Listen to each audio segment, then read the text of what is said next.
ለ30 ዓመታት የትምህርት ቤቱ የጽዳት ሰራተኛ የነበረው አርተር ቫንስ ዛሬ በገዛ እጆቹ ጠግኖ ባቆመውና ኮሪደሮቹን ወልውሎ ባደመቀው ትምህርት ቤት ፊት ለፊት ለፍርድ ቀርቧል። አሳዳጊ የሌላቸውን 3 ሴት ልጆች በጽዳት ሰራተኛ ደሞዙ አሳድጎ ለቁም ነገር ያበቃው የምስኪን አባት በስተመጨረሻም ሌባ ተብሎ ሲወነጀልና የገነባው ዓለም ሊፈርስ ሲቃረብ የሚታደገው ይኖር ይሆን?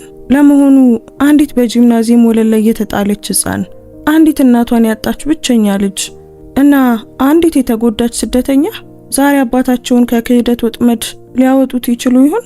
ይህ ታሪክ ፍትህ በገንዘብ በሚገዛበት ዓለም ውስጥ የታማኝነት መስገቦችና የማይሸጥ የሰው ፍቅር እንዴት ድል እንደሚያደርጉ የሚያሳይ ልብ የሚነካ ጉዞ ነው። እስከ መጨረሻው ተከታተሉት። ሰላም ውድ ቤተሰቦቻችን እንደምን አላችሁ? ታሪኩን ከመጀመራችን በፊት እስኪ ከየት ሆናችሁ እየተከታተላችሁ እንደሆነ ኮሜንት ላይ ጻፉልን። የሁላችሁንም መስማት እንፈልጋለን። ያላችሁበትን ሀገር አለም የከተማችሁን ስም ጻፉልን። ውድ ቤተሰቦቻችን ሁልጊዜም ለምትሰጡን ሐሳብ፣ አስተያየት፣ ለምታበረታቱን ሁሉ ከልብ እናመሰግናለን። አንዲት የደግነት ተግባር የሰውን ህይወት ትቀይራለች ብላችሁ የምታምኑ ከሆነ ላይክ አድርጋችሁ ጀምሩት። የእናንተ አንድ ላይክ ለቻናላችን እድገት ትልቅ ዋጋ አለው። እንደዚህ አይነት አስደናቂ የሆኑ ታሪኮችን መስማት የምትወዱ ከሆነ ደግሞ ሰብስክራይብ በማድረግ ቤተሰባችንን ተቀላቀሉ። በየቀኑ የምንለቃቸው አዳዲስ ታሪኮች እንዳያመልጧችሁ የደውል ምልክቱን ተጫኑ። አሁን በቀጥታ ወደ ዛሬው ታሪካችን እንመለስ። አርተር ቫንስ ለ34 ዓመታት የጄፈርሰን አንደኛ ደረጃ ትምህርት ቤት ዘበኛና የጽዳት ሰራተኛ ነበር። ጎህ ሳይቀድ ወለሎችን ይወለውላል። በሰዓት $12 ያገኛል እና አንድም ቀን ታምም ያለው ብሎ ቀርቶ አያውቅም። በጂምናዚየም ወለል ላይ በካርቶን ሳጥን ውስጥ አዲስ የተወለደች ሕፃን ስታለቅስ ሲያገኛት ወደ ቤቱ ወሰዳት። የአንዲት ትንሽ ልጅ እናት ስትሞትና ማንም ሰው ኃላፊነት ሳይወስድ ሲቀር ሞግዚት ለመሆን አመለከተ። በእጆቿ እጅጌ ስር የግጭት ጠባሳ ያለባት ሕፃን ካሳዳጊ ቤቱ አምልጣ በትምህርት ቤቱ ምድር ቤት ስትደበቅ በጉዲፈቻ ወሰዳት።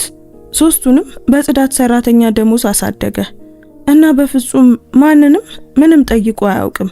ከዚያም የትምህርት ቤቱ ዲስትሪክት $47,000 የትምህርት ቤት ሀብት ሰርቋል በማለት ክስ መሰረተበት። አርተር በአንድ ጥሩ ልብሱ ፍርድ ቤት ተቀመጠ። ጠበቃ የለውም፣ ለመታገልም ገንዘብ የለውም። ከዚያ ግን በሮች ተከፈቱ እና ወደ ውስጥ የገባው ያ ሰው ፍርድ ቤቱ አይቶት የማያውቀው ነበር። ደብዳቤው ማክሰኞ ዕለት ደረሰ። አርተር በኩሽናው ጠረጴዛ ላይ ወረቀቱን ከፊቱ ዘርግቶ ተቀመጠ። ያንኑ አንቀጽ ለ4ኛ ጊዜ አነበበው። ቃላቶቹ አልተቀየሩም። የፍትሐ ብሔር ቅሬታ፣ የዲስትሪክት ሀብትን ያላግባብ መጠቀም፣ $47,000። ስሙ በሁሉም ገጽ አናት ላይ በትላልቅ ፊደላት ታትሟል። ወረቀቶቹን አስቀመጠና እጆቹን ተመለከተ። የቆሰሉ በጣቶቹ መገጣጠሚያ ላይ ጠባሳ ያለባቸው፣ በግራ አውራ ጣቱ ጥፍር ስር የቆሸሸ መስመር ያለባቸውና ምንም ያህል ቢታጠቡ የማይለቁ። እነዚህ እጆች በህንጻ ውስጥ ያለውን እያንዳንዱን መጸዳጃ ቤት አጽድተዋል። የካፍቴሪያውን መብራቶች 2 ጊዜ አስተካክለዋል እና የጂምናዚየም ጣሪያውን የጥገና ትዕዛዝ የአንድ ሰው ጠረጴዛ ላይ ለ3 ወራት በመቀመጡ ራሱ በገዛው ቁሳቁስ ጠግኗል። አሁን እነዚህ እጆች በመስረቅ ተከሰሱ። ኩሽናው የትላንትናውን ቡና ይሸታል። በጠረጴዛው ዙሪያ 3 ወንበሮች ተቀምጠዋል። አንዳቸውም አይመሳሰሉም። አንዱ ኦድሪ የ2 ዓመት ልጅ እያለች አርተር ከጓሮ ሽያጭ ያገኘው የኦክ እንጨት ወንበር ነበር። አንዱ ካፍቴሪያው የቤት ዕቃ ሲቀይር ከትምህርት ቤቱ ይዞት የመጣ ብረት የታጠፈ ወንበር ነበር። ሶስተኛው ሮዚ 12 ዓመት ልጅ እያለች ሰማያዊ የቀባችው የእንጨት በርጩማ ነበር። የሱ ቡናማ ካርሃርት ጃኬት በበሩ አጠገብ ባለው መንጠቆ ላይ ተሰቅሏል። በመኝታ ቤት ውስጥ ባለው ኮሜዲኖ ላይ 2 ፎቶግራፎች ጎን ለጎን ተቀምጠዋል። ሳሙኤል በ3 ዓመቱ ጥርሱ ፈገግ ብሎ የሚታይ የማጅራት ገትር በሽታ ከመያዙ 6 ሳምንታት በፊት የተነሳው ፎቶ እና ተመሳሳይ ልብስ የለበሱ የ3 ሴት ልጆች የትምህርት ቤት ፎቶ። ስልኩን አንስቶ ደወለ። ኦድሪ በሁለተኛው ጥሪ አነሳችው። አርተር። እሷ በስሙ የምትጠራው ከ3ቱ ብቸኛዋ ነበረች። ኤሌና አባዬ ትለዋለች፣ ሮዝ ደግሞ ፖፕ ትለዋለች። አድሪ ትንሽ እያለች ሁለቱንም ሞክራ በአርተር ላይ አርፋለች። ይህም እሱ በሚስጥር ይወደው ነበር፣ ምክንያቱም እናቱ ስሙን ልክ እንደዛ ትጠራው ነበር። ሄ አድሪ፣ ስራ ይበዛብሻል እንዴ? የክስ ፋይሎችን እያየው ነበር። ምን ተፈጠረ? ምንም አልተፈጠረም። አርተር ግንባሩን አሻሸ። ዲስትሪክቱ አንዳንድ ወረቀቶችን ላከልኝ። ምናልባት ምንም ላይሆን ይችላል። ምን አይነት ወረቀቶች ናቸው አርተር? በጠረጴዛው ላይ ያለውን ቁልል ተመለከተ። $47,000 ከታች ስሙ የታተመባቸው የግዢ ትዕዛዞች፣ ለ2 አስርተ ዓመታት ወደ ኋላ የሚሄዱ ቀኖች። ከትምህርት ቤቱ አንዳንድ ነገሮችን ወስደሃል እያሉኝ ነው። መስመሩ ዝም አለ። ነገሮችን ወስደሃል አለች ኦድሪ። ምን አይነት ነገሮች? ቁሳቁሶች፣ መሳሪያዎች። እነሱ ረጅም ዝርዝር አላቸው ኦድሪ፣ ግን እኔ ምንም ነገር አልወሰድኩም። ያንን ታውቂያለሽ አይደል? አውቃለሁ አርተር። ቅሬታው በትክክል ምን ይላል? ያላግባብ መጠቀም ይላል። የተጠቀሙበት ቃል ያንን ነው። ማን ነው ፋይል ያደረገው? ስተርሊንግ ነው፣ አዲሱ የበላይ ተቆጣጣሪ። ሌላ ዝምታ። የጥገና በጀቱን ሲቀንሰው የነበረው? አዎ እሱ ነው። ምን ያህል ነው የሚጠይቁት? አርተር አመነታ። 47,000 ነው ኦድሪ። ኦድሪ ለረጅም ጊዜ አልተናገረችም። ስትናገር ድምጿ ተቀይሮ ነበር። ይበልጥ ስለታምና ሙያዊ ሆነ። ከማንም ጋር አንዳች ነገር እንዳታወራ፣ ምንም ነገር እንዳትፈርም፣ ከዲስትሪክቱ የሚመጡ ጥሪዎችን አትመልስ። ኦድሪ ዝም ብሎ አንዳንድ ወደ ቤት እየመጣው ነው አርተር። ፈተናውን ያለፍሽው ከ2 ወር በፊት ነው። ለስራ ቃለ መጠይቆች ተራ ይዘሻል። በእነዚህ ወረቀቶች ምክንያት ያንን ሁሉ እንዳታበላሹ ኦድሪ። አርተር እቀይን እየሸከፍኩ ነው። ለመከራከር አፉን ከፈተ፣ ግን መስመሩ ተዘግቶ ነበር። አርተር ስልኩን አስቀምጦ በዝምታ ተቀመጠ። የኩሽናው መብራት ከላይ ብልጭ ድርግም ይላል። ያንን ለመቀየር ካሰበ ወራት ሆኖታል። ከቆሻሻ መሳቢያ ውስጥ ደብተሩን አውጥቶ የኩሽና ፍሎረሰንቱን ቀይር ብሎ ጻፈ። ከዚያም ደብተሩን መልሶ አስቀምጦ እንደገና ተቀመጠ። ክሱን ካነበበ በኋላ ለመጀመሪያ ጊዜ ፍርሃት ተሰማው። ስለ መሸነፍ አልነበረም። አርተር ከዚህ በፊትም ተሸንፎ ያውቃል። ሳሙኤልን አጥቷል። ሚስቱን ሻንጧን ይዛ ምንም መልእክት ሳትተው ስትወጣ አጥቷታል። በአንድ ባዶ ጂምናዚየም ውስጥ ሕፃን ሲያለቅስ ሰምቶ ለማንሳት በወሰነበት ጧት ምቹ ሕይወት የመኖር እድሉን አጥቷል። የፈራው ይህ በሴት ልጆቹ ላይ የሚያመጣውን ነው። ከ24 ዓመታት በፊት ከጧቱ 10 ሰዓት ላይ የመኪና ማቆሚያው ባዶ ነበር። አርተር ገባ እና የድሮን ፎርድ መኪናውን አጠፋው። ያ ዝገት ያለበትና ማሞቂያው በአሽከርካሪው በኩል ብቻ የሚሰራውን። ለጥቂት ጊዜ ተቀመጠ። በአንድ እጁ ቴርሞስ፣ በሌላኛው ደግሞ ቁልፍ ይዟል። ይህን የቀኑን ክፍል ይወደው ነበር። ጸጥታውን፣ ትምህርት ቤቱ ጨለማና ጸጥ ያለበትን ጊዜ፣ በህንጻ ውስጥ አርተር ብቻና መደረግ ያለባቸው ነገሮች ዝርዝር። በጎን መግቢያ በኩል ገባና ዋናውን ኮሪደር በባትሪ ብርሃን ተጓዘ። የመጀመሪያው ማቆሚያ ሁልጊዜም ጂምናዚየም ነበር። ከመቀመጫዎቹ በስተጀርባ ቧንቧ እየፈሰሰ ነበር እና ከአርብ ጀምሮ የተሰራው የጥገናን ስራ ማረጋገጥ ፈለገ። የጂም በሮቹን ገፋ አድርጎ ከፈተና ቆመ። የሆነ ነገር ሲያለቅስ ይሰማል። ድመት አይደለም። በድሮ የአየር ማናፈሻ ቱቦዎች ውስጥ የሚያልፍ ነፋስም አይደለም። ሕፃን ልጅ ነው። አርተር በበሩ ላይ ቆመ።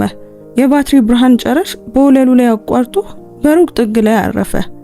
ድምፁ በግድግዳዎች ላይ ተንጸባርቆ በእጥፍ ተመለሰ። ወለሉን በቀስታ አቋረጠ። የሥራ ጫማዎቹ በእያንዳንዱ እርምጃ ድምፅ ያሰሙ ነበር።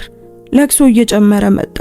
አንድ የካርቶን ሳጥን፣ ቡናማ ኮፒ ወረቀቶችን የሚያህል መጠን ያለው፣ በውስጡ ብርድ ልብስ ሰማያዊ ከቢጫ ዳክዮች ጋር እና ሕፃን ልጅ ትንሽዬ፣ ፊቷ የቀላ ባላት አቅም ሁሉ የምትጮህ። አርተር ተንበረከከ። ጉልበቶቹ ወለሉ ላይ ተጋጩ።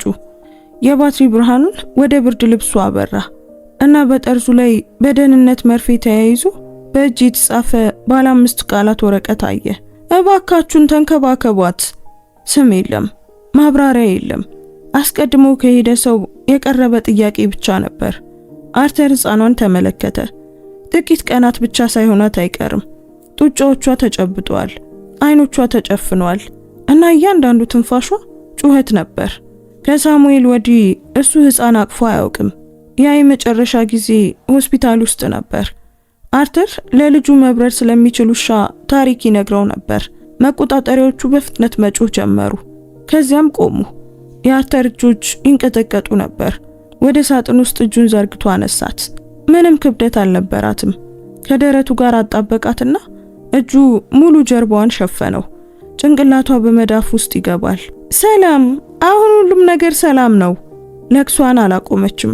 ነገር ግን ፊቱን ወደ ጃኬቷ አዞረች እና ቡጢዎቿ ትንሽ ተፍታቱ። አርተር በጨለማው ጂምናዚየም ውስጥ የሌላ ሰውን ልጅ ይዞ ቆመ እና ምን ማድረግ እንዳለበት ገና አላወቀም ነበር። ስለዚህ ሊያስብበት የሚችለውን ብቸኛ ነገር አደረገ። ማውራቱን ቀጠለ። ስሜ አርተር ይባላል። እዚህ የጽዳት ሰራተኛ ነኝ። ነገሮችንም እጠግናለሁ። የምሰራው ያንን ነው። ስለዚህ አንቺንም እናስተካክልሻለን። እሺ? ሕፃኗ ለቅሶ ያልሆነ ነገር ግን እንደ ሲቃ ያለ ድምፅ አወጣች። አርተር ያንን እንደ ስምምነት ወሰደው። ወደፊት ቢሮ ወስዶ ለፖሊስ ደወለ። በ12 ደቂቃ ውስጥ መጡ። ከዚያም አምቡላንስ፣ ከዚያም ማህበራዊ አገልግሎቶች። ክሊፕቦርድ የያዘችና የደከሙ አይኖች ያላት ሴት በ7 ሰዓት አካባቢ መጣች።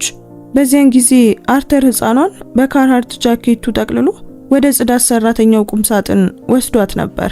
ምክንያቱም በህንጻው ውስጥ በጣም ሞቃታማው ክፍል እሱ ስለነበረ ነው። የሕክምና ባለሙያዎቹ ሕፃኗን መረመሩ።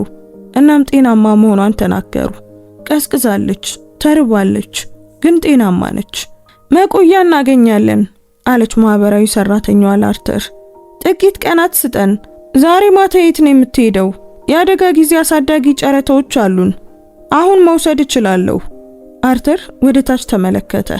ሕፃኗ ከ20 ደቂቃ በፊት ማልቀሷን አቁማ በደረቱ ላይ ተኝታ ነበር። ትንፋሿ በጣም ቀላል ስለነበር መኖሯን ለማረጋገጥ ደጋግሞ ይመለከታት ነበር። ትርፍ ክፍል አለኝ አለ አርተር። ሰራተኛዋ አጠናችው። የ43 ዓመት የጽዳት ሰራተኛ በቡናማ የሥራ ጃኬት አዲስ የተወለደች ሕፃን በጽዳት ክፍል ውስጥ ይዞ። አቶ ቫንስ በጣም ደግኖት፣ ግን እኛ የራሳችን አሰራር አለን። አውቃለሁ፣ ዝም ብዬ ክፍል አለኝ እያልኩ ነው። የልጄ ነበር። በፊቷ ላይ የሆነ ነገር ተቀየረ። ልጁ ከረጅም ጊዜ በፊት አርፏል። ሕፃኗን ተመለከተች። ከዚያም ወደ አርተር ተመለሰች። ለጥቂት ቀናት እስከ ሐሙስ ድረስ መቆያ እናገኛለን። ሐሙስ ጥሩ ነው። ሐሙስ መጣና አለፈ። በአርተር በርች ስትሪት ላይ ያለው ቤት 2 መኝታ ክፍሎችና ሙሉ በሙሉ የማይዘጋ መስኮት ያለው መታጠቢያ ቤት ነበረው። ሁለተኛው መኝታ ክፍል አሁንም አልጋው ነበር። አርተር በእጁ የቀረጻቸው የእንጨት ከዋክብት ተንጠልጣይ ያለበት፣ ፍራሹ ላይ የድብ አሻንጉሊት፣ በመደርደሪያው ላይ የተቆለሉ የስዕል መጻሕፍት። ከቀብሩ በኋላ ያንን በር አልከፈተውም ነበር። እናም ለመክፈትም አላሰበም። ሕፃኗን ወደ ቤት ያመጣበት ምሽት ግን ከፈተው። ለረጅም ጊዜ ከበሩ ላይ ቆመ። ከዚያም አልጋውን አጸዳ፣ አንሶላዎቹን አጠበ። ሕፃኗን አስተኛት። ለ2 ሰዓታት ያህል ተኛች። ከዚያም በጩኸት ነቃች። አርተር ማህበራዊ ሰራተኛዋ ከሰጠችው ጠርሙስ ወተት አዘጋጀላት። እስክትረጋጋ ድረስ በትንሿ ክፍል ውስጥ እያቀፋት ተመላለሰ። ከ1 ሰዓት ተኩል በኋላ እንደገና ትጮህ ነበር። ሁሉንም ደገመው። በንጋት ላይ ለ40 ደቂቃ ብቻ ነበር የተኛው። ሸሚዙ ላይ ወተት ፈሶበት እና በመዘዋወሩ ወንበሩ ላይ በመቀመጡ አንገቱ ተቆልፎ ነበር። ኩሽና ውስጥ ቡና እየቀዳ ቆመ እና ቀኑን በመፍራት ያልተነሳበት ለረጅም ጊዜ የመጀመሪያው ጠዋት መሆኑን ተገነዘበ። ጥቂት ቀናት ወደ 1 ሳምንት ተቀየሩ። ሳምንቱ ወደ 2 ሳምንት ተቀየረ። ማህበራዊ ሰራተኛዋ አዲስ ነገር የሌለባቸውን ሪፖርቶች ለመናገር ትደውል ነበር። የአደጋ ጊዜ መቆያ ቦታዎች ሞልተዋል። አሳዳጊ ቤተሰቦች የጥበቃ ዝርዝር አላቸው። አርተርስ እንዴት እየሆነ ነው? እየቻለው ይሆን? ቁሳቁስ ያስፈልጓል? አርተር በእርግጥ ሁሉንም ነገር ይፈልግ ነበር፣ ግን ያንን አልተናገረም። ወደ መደብር ሄዶ ዳይፐር፣ ጠርሙሶችን፣ የጨርቅ ናፕኪኖችንና የምትታጠብበትን የፕላስቲክ ገንዳ ገዛ። አርተር ስራ ከጀመረ ጀምሮ የምታውቀው ርዕሰ መምህሯ ሕፃኗን ወደ ስራ እንዲያመጣ ፈቀደችለት። በጽሑፍ አላሰፈረችውም። ዝም ብላ የኋለኛውን ቢሮ ተጠቀም፣ ቦርዱ ከመጣ በሩን ዝጋው አለችው። አርተር በጽዳት ክፍሉ ጥግ ላይ በብርድ ልብስና ከጥንታዊ ዕቃዎች መሸጫ $6 በገዛው የመኪና መቀመጫ ቦታ አዘጋጀ። ሕፃኗ 10 ጫማ ርቃ ተኝታ ኮሪደሮችን ወለወለ። ስታለቅስ አነሳት፣ ወደ ወገቡ አስጠጋት እና በአንድ እጁ መስራቱን ቀጠለ። መምህራኑ አስተዋሉ። የሁለተኛ ክፍል መምህርት የልጇን የድሮ የሕፃን ልብሶች ከረጢት ይዛ መጣች።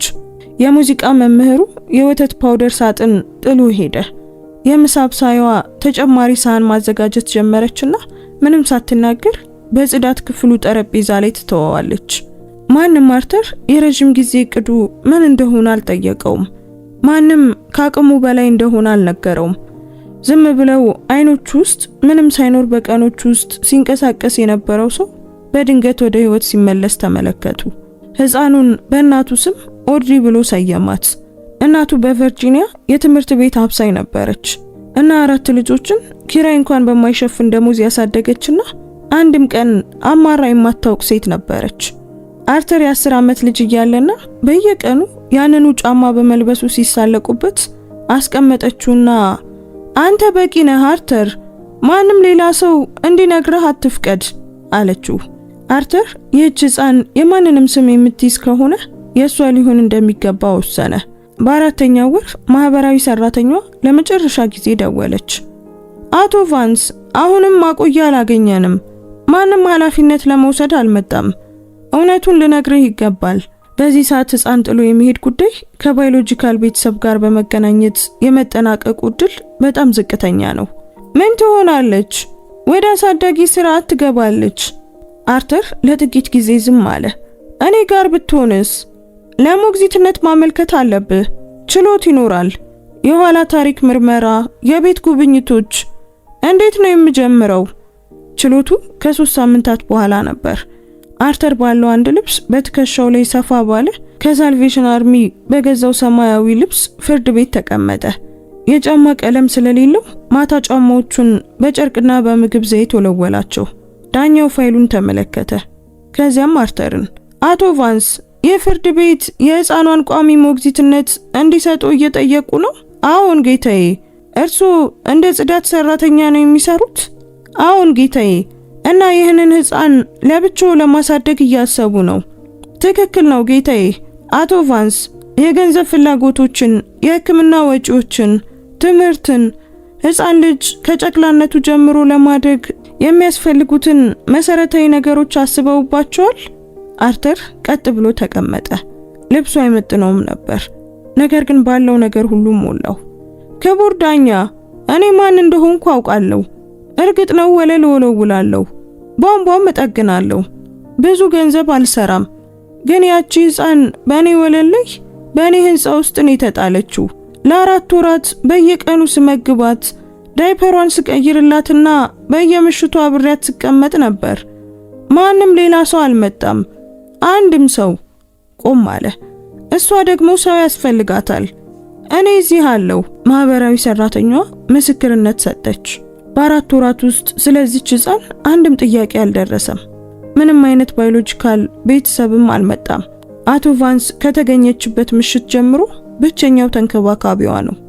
ህፃኗ ጤናማ ነች፣ ክብደትም እየጨመረች ነው እና ሁሉም የእድገት ደረጃዎችን እያሟላች ነው። እና በእኔ ሙያዊ ግምገማ በስራ ጊዜ በቆየሁባቸው ጊዜያቶች ሁሉ ካየኋቸው በጣም ትጉ ተንከባካቢ እሱ ነው። ዳኛው በዚያን 2 ከሰዓት በኋላ ጊዜያዊ ሞግዚትነትን ፈቀዱ። ሙሉ ሞግዚትነት ከ6 ወራት በኋላ ከ3 የቤት ጉብኝቶችና ንጹህ ሆኖ ከመጣ የኋላ ታሪክ ምርመራ በኋላ መጣ። ምክንያቱም አርተር ቫንስ በህይወቱ አንድ ጊዜም ህግ ጥሶ አያውቅም ነበር። ኦድሪን በአንድ እጁ የህግ ወረቀቶቹን የያዘ ፎልደር በሌላ እጁ ይዞ ከፍርድ ቤቱ ቢሮ ወጣ። ከቢሮ የመጣች አንዲት ሴት በሩን ያዘችለት። ጥሩ ልብ አሉት አቶ ቫንስ አለችው። አርተር ኦድሪን ተመለከተ። የጃኬቱን አንገት እያኘከች ነበር። ሰው ያስፈልጋታል። ያ ብቻ ነው። ያ ከረጅም ጊዜ በፊት ነበር። ኦድሪ የመጀመሪያ እርምጃዋን በአርተር ኩሽና ውስጥ ወሰደች። ከአንደኛ ክፍል እስከ 12ኛ ክፍል በየምሽቱ በዚያ ጠረጴዛ ላይ ተቀምጣ የቤት ስራዋን ትሰራ ነበር። የሁለተኛ ደረጃ ትምህርቷን በክርክር አጠናቀቀች። በስኮላርሺፕና በ3 የትርፍ ሰዓት ስራዎች ኮሌጅን ጨረሰች እና ከ2 ወር በኋላ የህግ ፈተናውን አለፈች። ቃለ መሐላ ስትፈጽም አርተር በዚያው ሰማያዊ ልብስ በስተጀርባ ረድፍ ላይ ተቀምጦ ነበር። አሁንም አይመጥነውም ነበር። አሁን አርተር በዚያው ጠረጴዛ ላይ ተቀምጧል እና የተቆለሉ ወረቀቶች ሌባ እንደሆነ ይናገራሉ። ከምሽቱ 5 ሰዓት ከሩብ ላይ ከውጭ የመኪና በር ሲዘጋ ተሰማ። የፊት መብራቶች በኩሽና መስኮት ላይ አለፉ። በረንዳው ላይ የእግር ድምጽ ተሰማ። አርተር የፊት በሩን ከፈተ። ኦድሪ የሚጎተት ሻንጣና የቆዳ ቦርሳ በትከሻዋ ላይ አንጠልጥላ በደረጃው ላይ ቆማለች። ግራጫ ልብስ ለብሳ ነበር። አርተር ያንን አስተዋለ። ጠበቃ ትመስላለች። መምጣት አልነበረብሽም ኦድሪ አላት። አልፋው ወደ ኩሽና ገባችና ጠረጴዛውን ስታይ ቆመች። ወረቀቶች በየቦታው፣ ቅሬታው፣ ዝርዝሩ፣ ከታች የአርተር ስም በንጹህ ፊደላት የታተመባቸው የግዢ ትዕዛዞች። ኦድሪ ቦርሳዋን አስቀመጠች። የኦክ ወንበሩን ሳብ አድርጋ ተቀመጠች። የመጀመሪያውን ገጽ አንስታ ማንበብ ጀመረች። ወደፊት ጎንበስ ብላ በአንድ እጇ ገጾቹን እያገላበጠች ሌላኛውን እጇን ጠረጴዛው ላይ ዘርግታ። አርተር በዙሪያዋ ወለሉን ሲወለውል ልክ በዚህ ሁኔታ ተቀምጣ የቤት ስራዋን ትሰራ ነበር። ቀና ብላ አየችው። ሁሉንም ነገር ንገረኝ። አርተር የሚያውቀውን ሁሉ ነገራት። ይህም ብዙ አልነበረም። ደብዳቤው ያለምንም ማስጠንቀቂያ ነው የመጣው። መጀመሪያ ስልክ እንኳን አልተደወለም። ዝም ብሎ በፖስታ ውስጥ የተቆለሉ ወረቀቶች። ኦድሪ እያንዳንዱን ገጽ አነበበች። ቅሬታው ከ40 ገጾች በላይ ነበር እና እሷ ሁሉንም ነገር እንደምታደርገው በቀስታና በጥልቀት ተመለከተችው። አርተር ከፊት ለፊቷ ተቀምጦ ቀዝቃዛ ቡና ይጠጣ ነበር። ከአንድ ሰዓት በኋላ ቀና አለች። አርተር፣ እነዚህ ዝርዝር ናቸው። ቀኖች፣ የግዢ ትዕዛዝ ቁጥሮች፣ የዶላር መጠኖችም አሏቸው። ትምህርት ቤቱ ያልደረሱ ቁሳቁሶችን አዛሃል እያለ ነው። መሳሪያዎችን፣ እንጨት፣ ቀለምና የመብራት ዕቃዎች። በየወሩ የጥያቄ ፎርሞችን እፈርም ነበር። ያ የሥራዬ አካል ነበር። እነዚህ ደግሞ በፍጹም ያልደረሱ ቁሳቁሶችን አዛሃል ይላሉ። ከ2 አስርት ዓመታት በላይ የሆኑ ያዘዝኩት ሁሉ ወደዚህ ህንጻ ውስጥ ገብቷል። እያንዳንዱ መቀርቀሪያ፣ እያንዳንዱ የቀለም ጣሳ። እኔ መዝገብ ይይዝ ነበር። ምን አይነት መዝገብ? ደብተሮች፣ የሰራሁትን እያንዳንዱን ጥገና፣ ያዘዝኩትን እያንዳንዱን ቁሳቁስ፣ የቀየርኩትን እያንዳንዱን አምፖል እጽፈው ነበር። ኦድሪ ተመለከተችው። እነዚህ ደብተሮች የት ናቸው አርተር? በኮሪደሩ ቁም ሳጥን ውስጥ። የ10 ዓመታት አሉኝ። ኦድሪ ልትስቅ ምንም አልቀራትም። ከዚያም ወደ ወረቀቶቹ ተመለከተችና ፊቷ በረደ። ሪቻርድ ስተርሊንግ ማን ነው አርተር? የበላይ ተቆጣጣሪ ነው። ከጥቂት ጊዜ በፊት ነው የመጣው። ከዛ በፊትስ? የቀድሞዋ የበላይ ተቆጣጣሪ ጡረታ ወጣች። ከዚያም ስተርሊንግ ተተካ። ስለሱ ምን ታውቃለህ? ብዙ አይደለም። የተተኮሰ ሸሚዝ ይለብሳል። በለሰለሰ አንደበት ያወራል። በመጀመሪያው ወር የጥገና በጀቱን ቀነሰ። በጀቱ እየጨመረ ቢሆንም ቁሳቁሶች እያለቁ እንደሆነ ለርዕሰ መምህሩ ነግሬ ነበር። ከ2 ሳምንታት በኋላ ይህ መጣ። ኦድሪ ለጥቂት ጊዜ ዝም አለች። ከዚያም ስለ ትምህርት ቤቱ ንገረኝ እስኪ አርተር፣ ስለ ሁሉም ነገር አለችው። አርተር እጆቹን ተመለከተ። ከየት እንድጀምር ትፈልጊያለሽ? ከመጀመሪያው። ስለዚህ አርተር ስለ ክሱ ሳይሆን ስለ ህንጻው አወራ። ጎህ ሳይቀድ ስለ ወለወላቸው ስለ እነዛ ኮሪደሮች፣ ከሃርድዌር መደብር በገዛቸው ዕቃዎች ስለ ጠገናቸው ማሞቂያዎች፣ በራሱ ስለ ጠገነው ጣሪያ፣ መሳሪያዎቹን፣ ደብተሮቹን እና ለጥቂት ጊዜ የህፃን መቀመጫ ይዞበት ስለነበረው የጽዳት ክፍል አወራ። እና በየቀኑ ከሰዓት በኋላ አንዲት ትንሽ ልጅ የቤት ስራዋን ይዛ የምትመጣበትና አርተር ብስኩት አለ ብላ የምትጠይቅበትን ቁም ሳጥን። የኤሌና እናት ኢዛቤላ የምትባል ሴት በከተማው ምግብ ቤት ውስጥ 2 ፈረቃ የምትሰራ ነበረች። ከቁርስ እስከ መዝጊያ በሳምንት 6 ቀናት። አይኖቿ ስር የድካም ጥቁረት ነበረባት። እናም ሳህን በማጠብ የሻከሩ እጆች ነበሯት።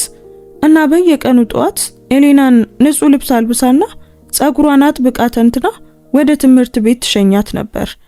ኤሌና የ5 ዓመት ልጅ ነበረች። ዝምተኛ፣ ለእድሜዋ ትንሽ፣ በአንደኛ ክፍል ጀርባ ትቀመጥ ነበር እና እንግሊዘኛዋ ፍጹም ስላልሆነ አንዳንድ ልጆች ስለሚስቁባት እጇን አታወጣም ነበር። በየቀኑ ከሰዓት በኋላ በ9 ሰዓት ከሩብ ሲደወልና ኮሪደሮች ሲጸዱ ኤሌና በአርተር የጽዳት ክፍል ውስጥ ትመጣለች። አታንኳኳም። ዝም ብላ ትመጣና በበሩ አጠገብ ባለው በተገለበጠ ባልዲ ላይ ትቀመጣለች። አቶ ቫንስ፣ አርተር ብስኩት አለ? አርተር ሁሉ ጊዜም ብስኩት ነበረው። ሁለተኛ ጊዜ ከመጣች በኋላም በቁም ሳጥን ውስጥ የሶልቲን ብስኩት ሳጥን መያዝ ጀመረ። ጥቂት ይሰጣታል። እሷም ሂሳቧን እየሰራች አንድ በአንድ ትበላለች። 7 ሲደመር 8 ስንት ነው አርተር? ትጠይቃለች። አንቺ ስንት ይመስልሻል? በጣቶቿ ትቆጥራለች። 15። በጣም ጎበዝ።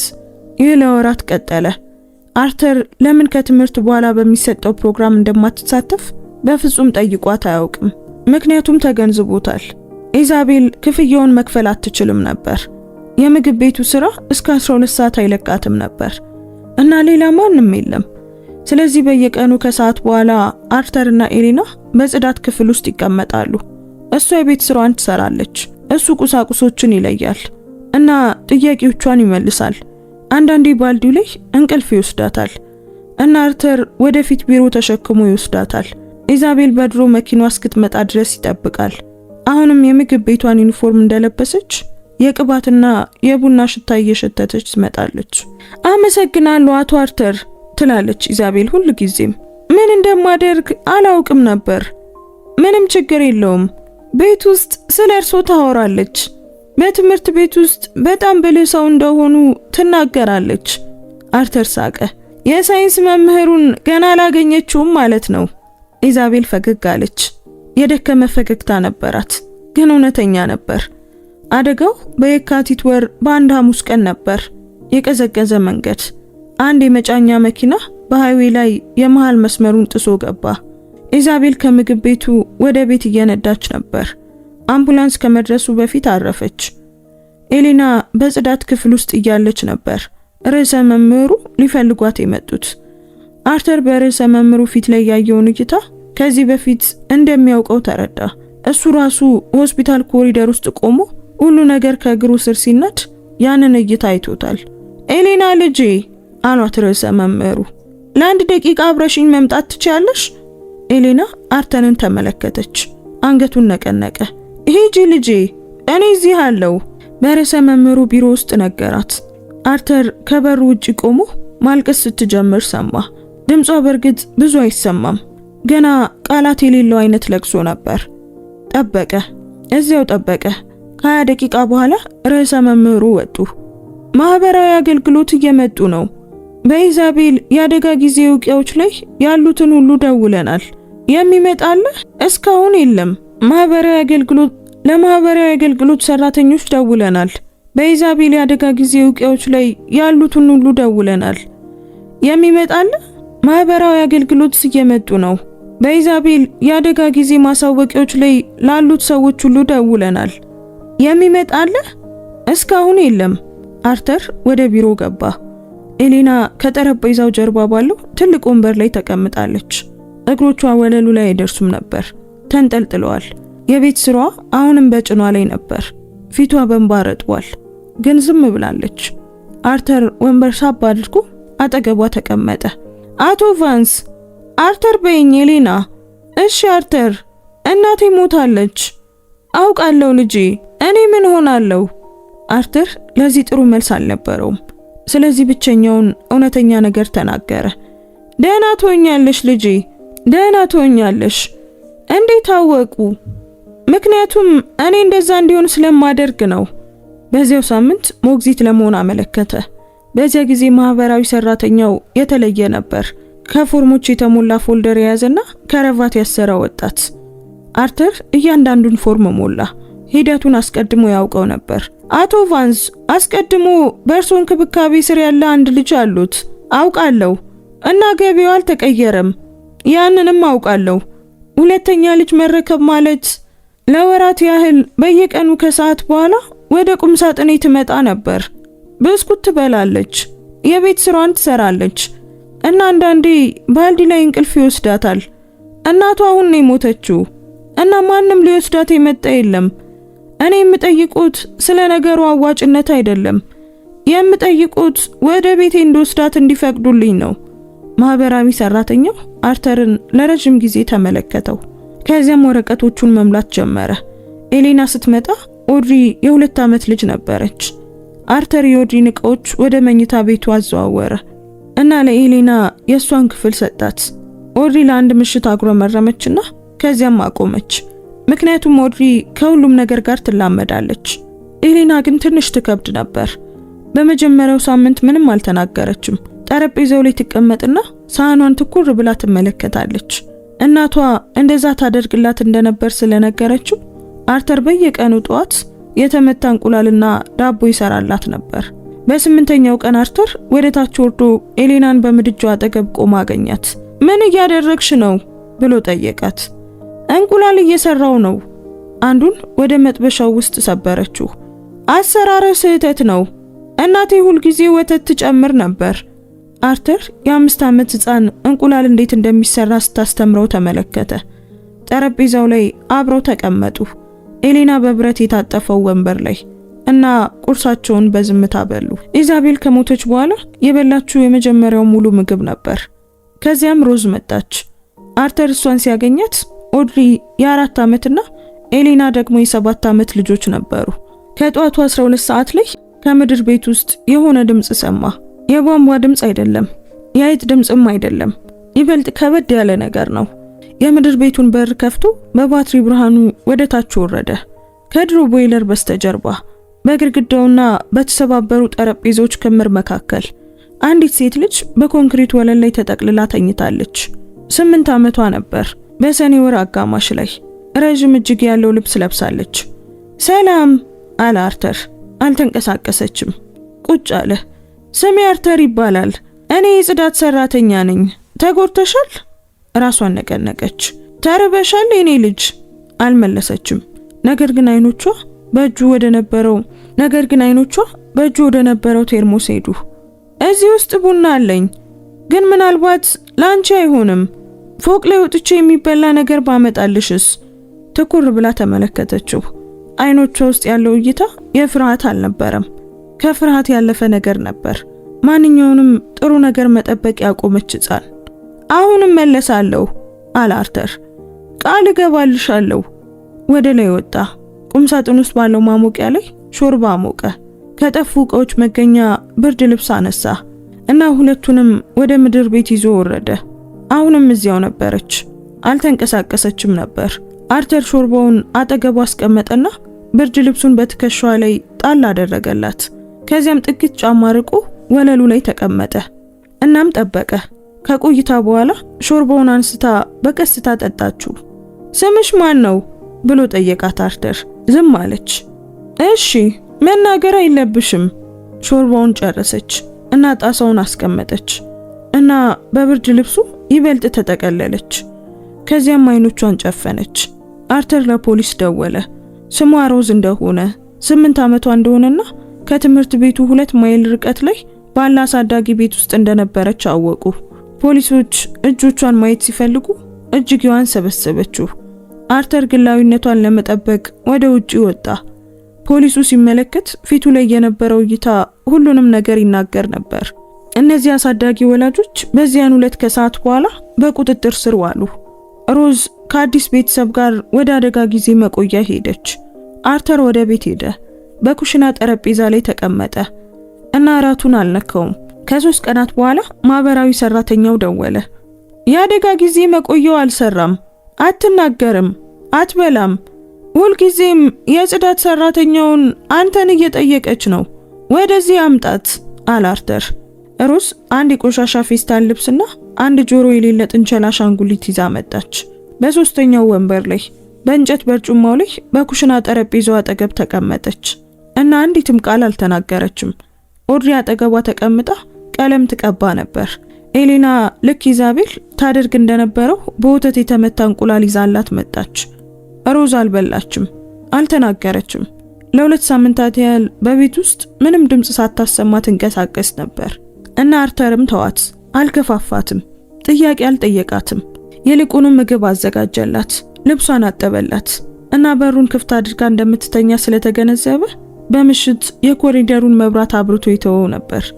ከዚያም በአንድ ጧት አርተር ኩሽና ውስጥ ቡና እያፈላ ነበር። ሮዝ የማይመጥናትን ትልቅ ቢጃማ ለብሳና የጥንቸል አሻንጉሊቷን በብቸኛው ጆሮዋ ይዛ በበሩ ላይ ታየች። አቶ አርተር እንደምን አደርሽ ሮዝ? ለረጅም ጊዜ እዚያው ቆመች። አርተር ቡናውን ቀርቶ ጠበቀ። ለዘላለም ካንተ ጋር መቆየት እችላለሁ? አርተር ኩባያውን አስቀመጠ። ተመለከታት። አዎ ትችያለሽ። ከ4 ወራት በኋላ በጉዲፈቻ ወሰዳት። 3 ሴት ልጆች፣ 3 ወንበሮች፣ አንድ የደሞዝ ቼክ። አርተር መኪናውን ሸጠ። በባስ ወደ ስራው መሄድ ጀመረ።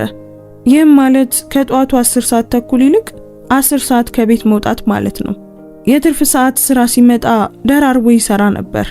በማይኖርበት ጊዜ ደግሞ መደበኛውን ስራ ይሰራል። በማንኛውም ሁኔታ እያንዳንዱን ዶላር ለልጆቹ ያውል ነበር። እሱ የሚበላው እነሱ ከበሉ በኋላ ነበር። አንዳንድ ምሽቶች ማለት አለመብላት ማለት ነው። ምክንያቱም 3 በማደግ ላይ ያሉ ልጆች በጽዳት ሰራተኛ ደሞዝ ብዙ ምግብ ይጨርሳሉ። አዲስ ከመግዛት ይልቅ ልብሳቸውን ይጠግን ነበር። ከቤተ መጻሕፍት ጸጉር አሰራር መጽሐፍ አውጥቶ ሳያይ እስኪችል ድረስ በወለል መወልወያ ጨርቅ ላይ ይለማመድ ነበር። አንድም የትምህርት ቤት ትርኢት አምልጦት አያውቅም። አንድም ስብሰባ አምልጦት አያውቅም። ጥቂት ሳንቲሞችን ለመቆጠብ የራሱን ጸጉር በኩሽና መቀስ ይቆርጥ ነበር። ማንም ሰው አስደናቂ ነገር እያደረገ እንደሆነ አልነገረውም እና አርተርም እንደዛ አስቦ አያውቅም። ጎረቤቱ እንዴት 3 ልጆችን ብቻውን እንደሚንከባከብ ሲጠይቀው ጥሩ ልጆች ናቸው ብቻ ይል ነበር። ልክ እነሱ ውለታ እየዋሉለት ያሉ ይመስል። ኦድሪ ከወረቀቶቹ ቀን አለች። አርተር፣ እያንዳንዶቹ የግዢ ትዕዛዞች። ንግግሯን ከመጨረሷ በፊት የፊት በሩ ተከፈተ። ኤሌና የሆስፒታል ባጇን ከደንብ ልብሷ ጋር እንዳያያዘችና ቦርሷን ይዛ በበሩ ላይ ቆመች። ከስራ ቀጥታ ነው የመጣሁት አለች። ጠረጴዛውን ተመለከተች። ክሱ ይህ ነው? ኤሌና ቦርሷን በሩ አጠገብ ጣለችው። ወደ አርተር መታቀፈችው። እሱም ከተለመደው ትንሽ ረዘም ላለ ጊዜ አቀፋት። ከ15 ደቂቃ በኋላ ሮዝ እንደ ልማዷ በጓሮ በር በኩል ገባች። ቦርሳና የራሷን ፎልደር ይዛ ነበር። አንድ ነገር ይዤ መጥቻለሁ አለች። 3ቱም ወንበሮች ተሞሉ። አርተር በጠረጴዛው አጠገብ ቆሞ ይመለከታቸው ነበር። ኦድሪ የክሱን ወረቀቶች ይዛለች። ኤሌና በትከሻዋ በኩል ታነባለች። ሮዝ ከፎልደሯ ውስጥ ፎቶግራፎችን ታወጣለች። ይህንን ተመልከቱ አለች ሮዝ። ፎቶዎቹን ጠረጴዛው ላይ ዘረጋቻቸው። የትምህርት ቤቱ ኮሪደር ቀለሙ ተልጦ ግድግዳው የታየበት ነበር። የሞተ ማሞቂያ ያለው የመማሪያ ክፍል፣ 3 ጊዜ ሪፖርት የተደረገ የተሰነጠቀ መታጠቢያ ቤት፣ የተበላሸ እጀታ ያለው የእሳት መውጫ። እነዚህን ለወራት ሳነሳ ነበር አለች ሮዝ። ስለ ህንጻው ሁኔታ ለትምህርት ቤቱ ቦርድ ቅሬታ ለማቅረብ እያሰብኩ ነበር። በየሩብ ዓመቱ በጥገና በጀት ውስጥ ተጨማሪ ገንዘብ ይገባል እና በየሩብ ዓመቱ የህንጻው ሁኔታ ግን እየባሰ ይሄዳል። ኦድሪ ከክስ ወረቀቱ ቀን አለች። በበጀት ውስጥ ተጨማሪ ገንዘብ? በጣም ብዙ። ኤሌና የግዢ ትዕዛዞችን ስትመለከት ነበር። በአንዱ ላይ አቆመች እና ከሮዝ ፎቶዎች አንዱ አጠገብ አደረገችው። ኦድሪ አለች ኤሌና በቀስታ። ይህንን ተመልከቺ። ኦድሪ ገጹን ወሰደች። ምንድነው? ቀኑን ተመልከቺው። ኦድሪ አየችውና ፊቷ ተቀየረ። ይህ ባለፈው መጋቢት ነው። አርተር ጡረታ ከወጣ በኋላ በዚያ ትምህርት ቤት አልሰራም አለች ኤሌና። አርተርን ተመለከተች። ከዚያ ወደ ወረቀቱ ተመለሰች። ከ2 ዓመት በፊት ነው ጡረታ የወጣው። ኩሽናው ጸጥ አለ። ኦድሪ 5 ተጨማሪ የግዢ ትዕዛዞችን ከቁልሉ ውስጥ አወጣች። ሁሉም ከአርተር ጡረታ በኋላ የተጻፉ ቀኖች ናቸው። ሁሉም ከታች ስሙ የታተመባቸው። ሁሉም እሱን በሚመስል ግን ልክ ባልሆነ ፊርማ የተፈረሙ ናቸው። አርተር ወደፊት ጎንበስ ብሎ ፊርማዎቹን አጠና። ይህ የኔ የእጅ ጽሑፍ አይደለም አለ። ኦድሪ ገጹን ወደ ላይ አነሳችው።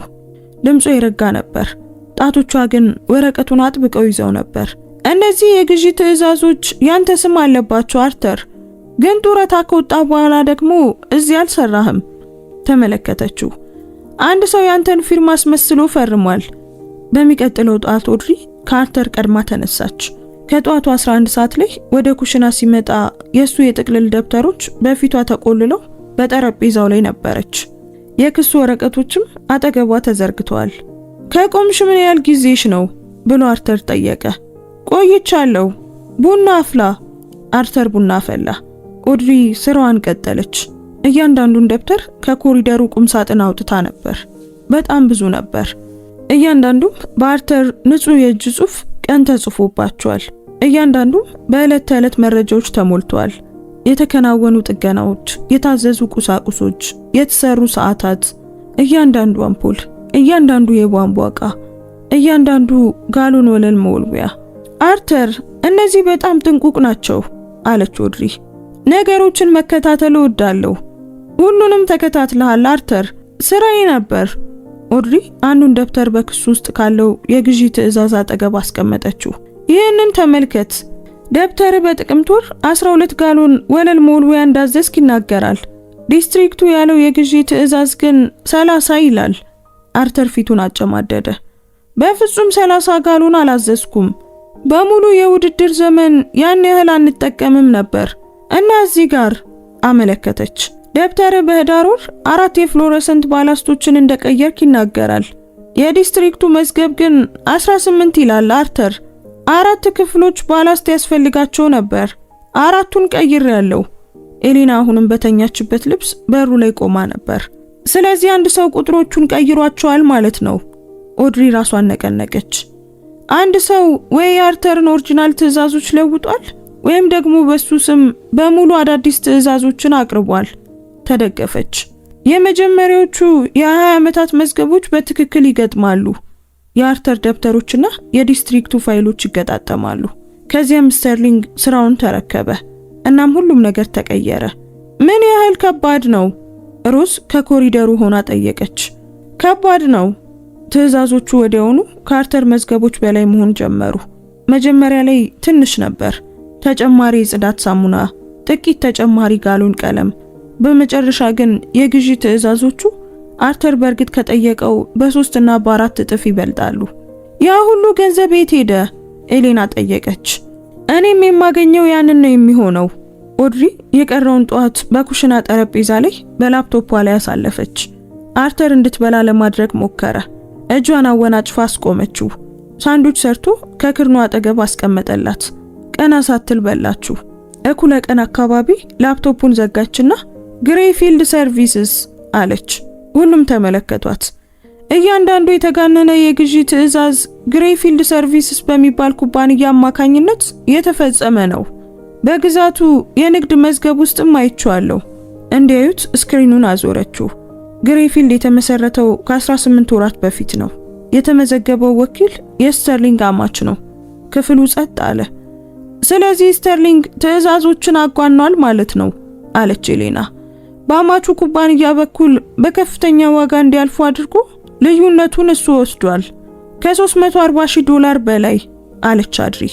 እኔ መከታተል በቻልኩት መሰረት እና አርተር የቁሳቁስ ቁጥሮቹ ከበጀቱ ጋር እንደማይጣጣሙ አስተውሎ ለርዕሰ መምህሩ ሲናገር ስተርሊንግ ዝም ለማስባል ፈለገ።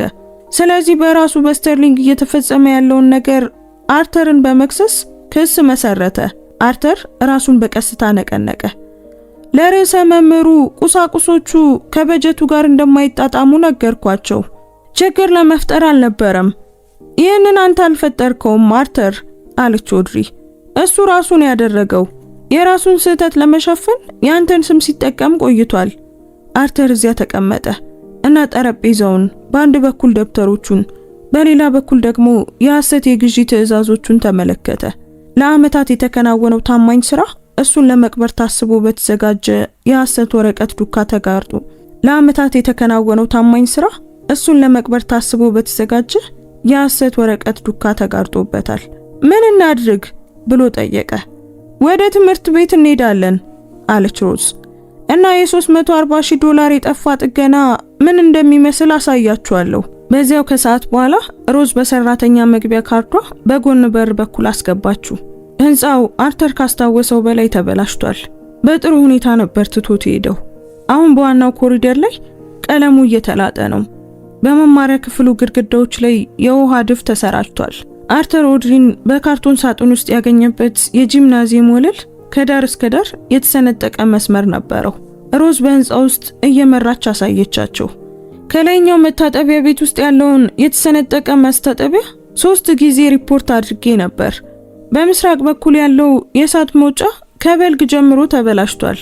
በክፍሌ ውስጥ ያለው ማሞቂያ በህዳር ወር ስራ ቆመ እና ከመጠገን ይልቅ ትንሽ የኤሌክትሪክ ማሞቂያ ሰጡኝ። ኦድሪ በስልኳ ሁሉንም ነገር ፎቶ አነሳች።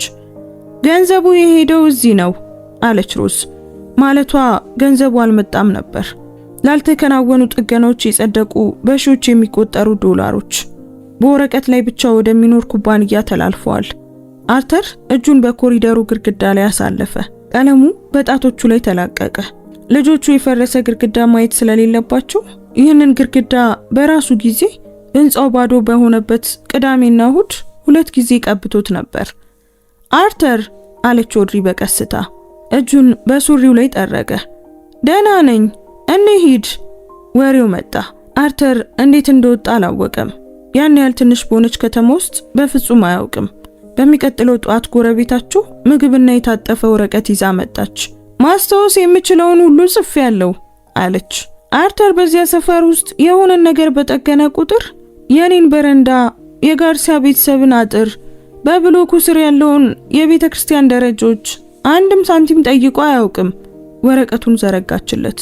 ይህን ፍርድ ቤት ቆሞ የሚናገር ሰው ከፈለጋችሁ እኔ እዚያ አገኛለሁ። በዚያው ምሽት ከምግብ ቤቱ አብሳይ ተደወለ። ከኢዛቤላ ጋር አብሮ ሰርቷል። አርተር እነዚህን ልጆች በየእሁድ ጠዋት ፓንኬክ ለማብላት ይዞ ሲመጣ አስታውሳለሁ። 3 የልጆች ምግብ እና ለራሱ ቡና ያዝ ነበር። ለራሱ ምግብ አዞ አያውቅም። እኔም በልጆቹ ሳህን ላይ ተጨማሪ ፓንኬክ ማድረግ ጀመርኩ እና አርተር ስለ ጉዳዩ ምንም ብሎ አያውቅም፣ ግን እንዳስተዋለ ማወቅ እችል ነበር። የቀድሞ ርዕሰ መምህር መበለት በፖስታ ይዛ መጣች። ባለቤቴ የሁሉንም ነገር ኮፒ ያስቀምጥ ነበር አለች። ይህንን በፋይል ማስቀመጫ ውስጥ አገኘሁት። በውስጡ አርተር ከትምህርት ሰዓት ውጪ የትምህርት ቤቱን ኩሽናና መጋዘን ለግል ጉዳዮች እንዲጠቀም የሚፈቅድ በትምህርት ቤቱ ዲስትሪክት ወረቀት ላይ የተጻፈ ደብዳቤ ነበር። በርዕሰ መምህሩ የተፈረመና ኦድሪ ገና ሕፃን በነበረችበት ጊዜ የተጻፈ። የጻፈውም አርተር ለሕፃኗ ወተት ለማሞቂያ የተጠቀመበትን የኤሌክትሪክ ክፍያ ለመክፈል ደጋግሞ ስለሞከረ ነው። ባለቤቴ ያ ትርጉም የለሽ እንደሆነ ተናግሮ አርተር መጨነቅ እንዲያቆም በጽሑፍ አድርጎ ሰጠው። ኦድሪ ደብዳቤውን ወደ ላይ አነሳችው። ይህ እነሱ ከሚከሱት ነገር ግማሹን ይሸፍናል፣ የትምህርት ቤት ሀብቶችን ለግል ጥቅም መጠቀም የሚለውን። አርተር የጽሑፍ ፍቃድ ነበረው። ከችሎቱ 2 ቀናት ቀደም ብሎ ከስተርሊንግ ጠበቃ ደብዳቤ ደረሰ። አርተር መወልወል የማያስፈልገውን ወለል እየወለወለ ሳለ ኦድሪ በኩሽና ጠረጴዛው ላይ ደብዳቤውን አነበበችው። አርተር ሲጨነቅ የሚያደርገው ይህንኑ ነበር። የስምምነት ጥያቄ ነው አለች ኦድሪ። አርተር አቆመ። ምን አይነት ጥያቄ? $5000 ቅጣት እንድትቀበልና የትምህርት ቤቱን ንብረት ያለ ፈቃድ እንደተጠቀምክ አምነህ እንድትፈርም ይፈልጋሉ። በምላሹም ሙሉ ቅሬታውን ያነሳሉ። $5000 ፍርድ ቤት መሄድ አያስፈልግህም። በዚህ ያበቃል። አርተር በመወልወያው እጀታ ላይ ተደገፈ። $5000 ትልቅ ገንዘብ ነበር። ከዚህ በፊት ያገኝ ከነበረው የ1 ወር ገቢ በላይ ነው። እና ነገሩ ያበቃል። ፍርድ ቤት የለም፣ ጠበቃም የለም፣ ስጋት የለም። ነገር ግን ያ ደብዳቤ ከመግለጫ ጋር ነው የሚመጣው። ስሙ ያለ ፈቃድ ከሚለው ቃል አጠገብ ስህተት እንደሰራ በጽሑፍ ማመን የሆነ ፋይል ውስጥ ይቀመጣል እና ያየ ሰው ሁሉ ያገኘዋል። ማንም ሰው ዝርዝሩን አያነብም። ለረጅም ጊዜ አሰበበት። አርተር አለች ኦድሪ። ትመለከተው ነበር። እያሰብኩኝ ነው። አንድ ነገር ልበል? ተመለከታት። የሕግ ትምህርት ቤት እያለው ልተወው ፈልጌ ነበር 3 ጊዜ። ትምህርቱ፣ እዳው፣ እዚያ እንደማልመጥን የሚሰማኝ ስሜት። በደወልኩ ቁጥር ግን ያንን ነገር ትነግረኝ ነበር። አርተር ዝም አለ። የጀመርሽውን ትጨርሻለሽ ኦድሪ ትለኝ ነበር። ቀላል መንገድና ትክክለኛ መንገድ አንድ አይደሉም። ደብዳቤውን ጠረጴዛው ላይ አስቀመጠችው። ይህንን አንተን ያስተማርከን ለሶስታችንም። ትክክለኛ መንገድ ከባድ በሚሆንበት ጊዜ በፍጹም ቀላሉን መንገድ እንዳንመርጥ አስተምረህናል። ቆም አለች። አሁንም ያንኑ አታድርግ። አርተር የስምምነት ደብዳቤውን ተመለከተ። ከዚያም ኦድሪን አየ። ውድቅ አድርጊው አላት። በዚያ ምሽት አርተር ኩሽና ውስጥ ሳህን እያጠበ ሳለ በደረቱ ላይ ጫና ተሰማው። ስለታም አይደለም፣ ድንገተኛም አይደለም። ዝም ብሎ ክብደት። አንድ ሰው መዳፉን በደረቱ ላይ አጥብቆ የጫነበት ይመስላል። የጠረጴዛውን ጫፍ አጥብቆ ያዘና ዝም ብሎ ቆመ። ለ15 ሰኮንድ ያህል ቆየ። ከዚያም ለቀቀው። አርተር ትንፋሹን አውጥቶ ውሃውን እንደገና ከፈተ። ኤሌና በበሩ ላይ ነበረች። ደህና ነህ ብላ ጠየቀች። ደህና ነኝ፣ በፍጥነት ነው የቆምኩት። ኤሌና አጠናችው። እርሷ የተመዘገበች ነርስ ነበረች። በልብ ሕክምና ክፍል ውስጥ ያየችውን ነገር ለማወቅ በቂ ፈረቃዎችን አሳልፋለች። ነገር ግን አርተርን ታውቀዋለች። በህይወቱ ትልቁ ጧት ዋዜማ ላይ እሱን መጨቅጨቅ ነገሩን ይበልጥ እንደሚያከብደው ታውቃለች። እሺ ትንሽ ውሃ ጠጣ አለችው። እጠጣለሁ። ነገሩን አላነሳችውም። ነገር ግን እሱን መከታተሏን አላቆመችም። በችሎቱ ጧት አርተር በ10 ሰዓት ተኩል ተነስቶ ነበር። ምክንያቱም አርተር ሁል ጊዜም በ10 ሰዓት ተኩል ይነሳል። ለሁሉም የሞግዚትነት ችሎቶችና ምርቃቶች የለበሰውን ያንኑ ከሳልቬሽን አርሚ ያገኘውን ሰማያዊ ልብሱን ለበሰ። አሁንም በትከሻው ላይ ሰፊ እንደሆነ ነው። ኦድሪ አስቀድሞ ማስታወሻዎቿን ይዛ ተዘጋጅታ ጠረጴዛው ላይ ነበረች። ኤሊና ጥቁር ሸሚዝና የተተኮሰ ሱሪ ለብሳ ወደ ታች ወረደች። ሮዝ የማስተማሪያ ካርዲጋኗን ለብሳ የፎቶግራፎቹን ፎልደር ይዛለች። በኤሊና መኪና ሄዱ። ማንም ብዙ አልተናገረም። ኦድሪ ከፊት ወንበር ላይ ማስታወሻዎቿን እየከለሰች ነበር። ሮዝ የፎቶ ፎልደሩን በጭኗ ላይ ይዛለች። አርተር ከኋላ ተቀምጦ በመስኮት በኩል ከተማዋን ይመለከት ነበር። ፍርድ ቤቱ ከከተማው ማዶ ባለ 2 ፎቅ የጡብ ህንጻ ላይ ነበር። መኪናውን መንገድ ላይ አቁመው ወደፊት ደረጃዎች ተጓዙ። አርተር ቆመ። ውስጥ ያለው ኮሪደር በሰዎች ተሞልቷል። በመስታወት በሮች በኩል በሁለቱም ግድግዳዎች በኩል ቆመ። በእንጨት ወንበሮች ላይ ተቀምጠው ኮሪደሩን ሞልተው ያያቸው ነበር። የሚያውቃቸው ፊቶች፣ የሥነ ጽሑፍ ዝርዝሯን የያዘችው ጎረቤቱ፣ የምግብ ቤቱ አብሳይ፣ የትምህርት ቤቱ መምህራን፣ የተማሪዎች ወላጆች። በአንድ ቅዳሜ ከሰዓት ቤተክርስቲያን ውስጥ ስለጠቀሰችለት የተበላሸ የውሃ ቧንቧ የጠገነላት ሴት። አርተር ቁሳቁስ ሲለይ ልጁ በጽዳት ክፍል ውስጥ ተቀምጦ ሂሳብ ይሰራ የነበረው ሰው። የቀድሞ ርዕሰ መምህር መበለት የፈቃድ ደብዳቤውን በእጇ ይዛ ከችሎቱ በር አጠገብ ቆማለች። አርተር በደረጃው ላይ ቆሞ በመስታወት በኩል ሁሉንም ተመለከተ።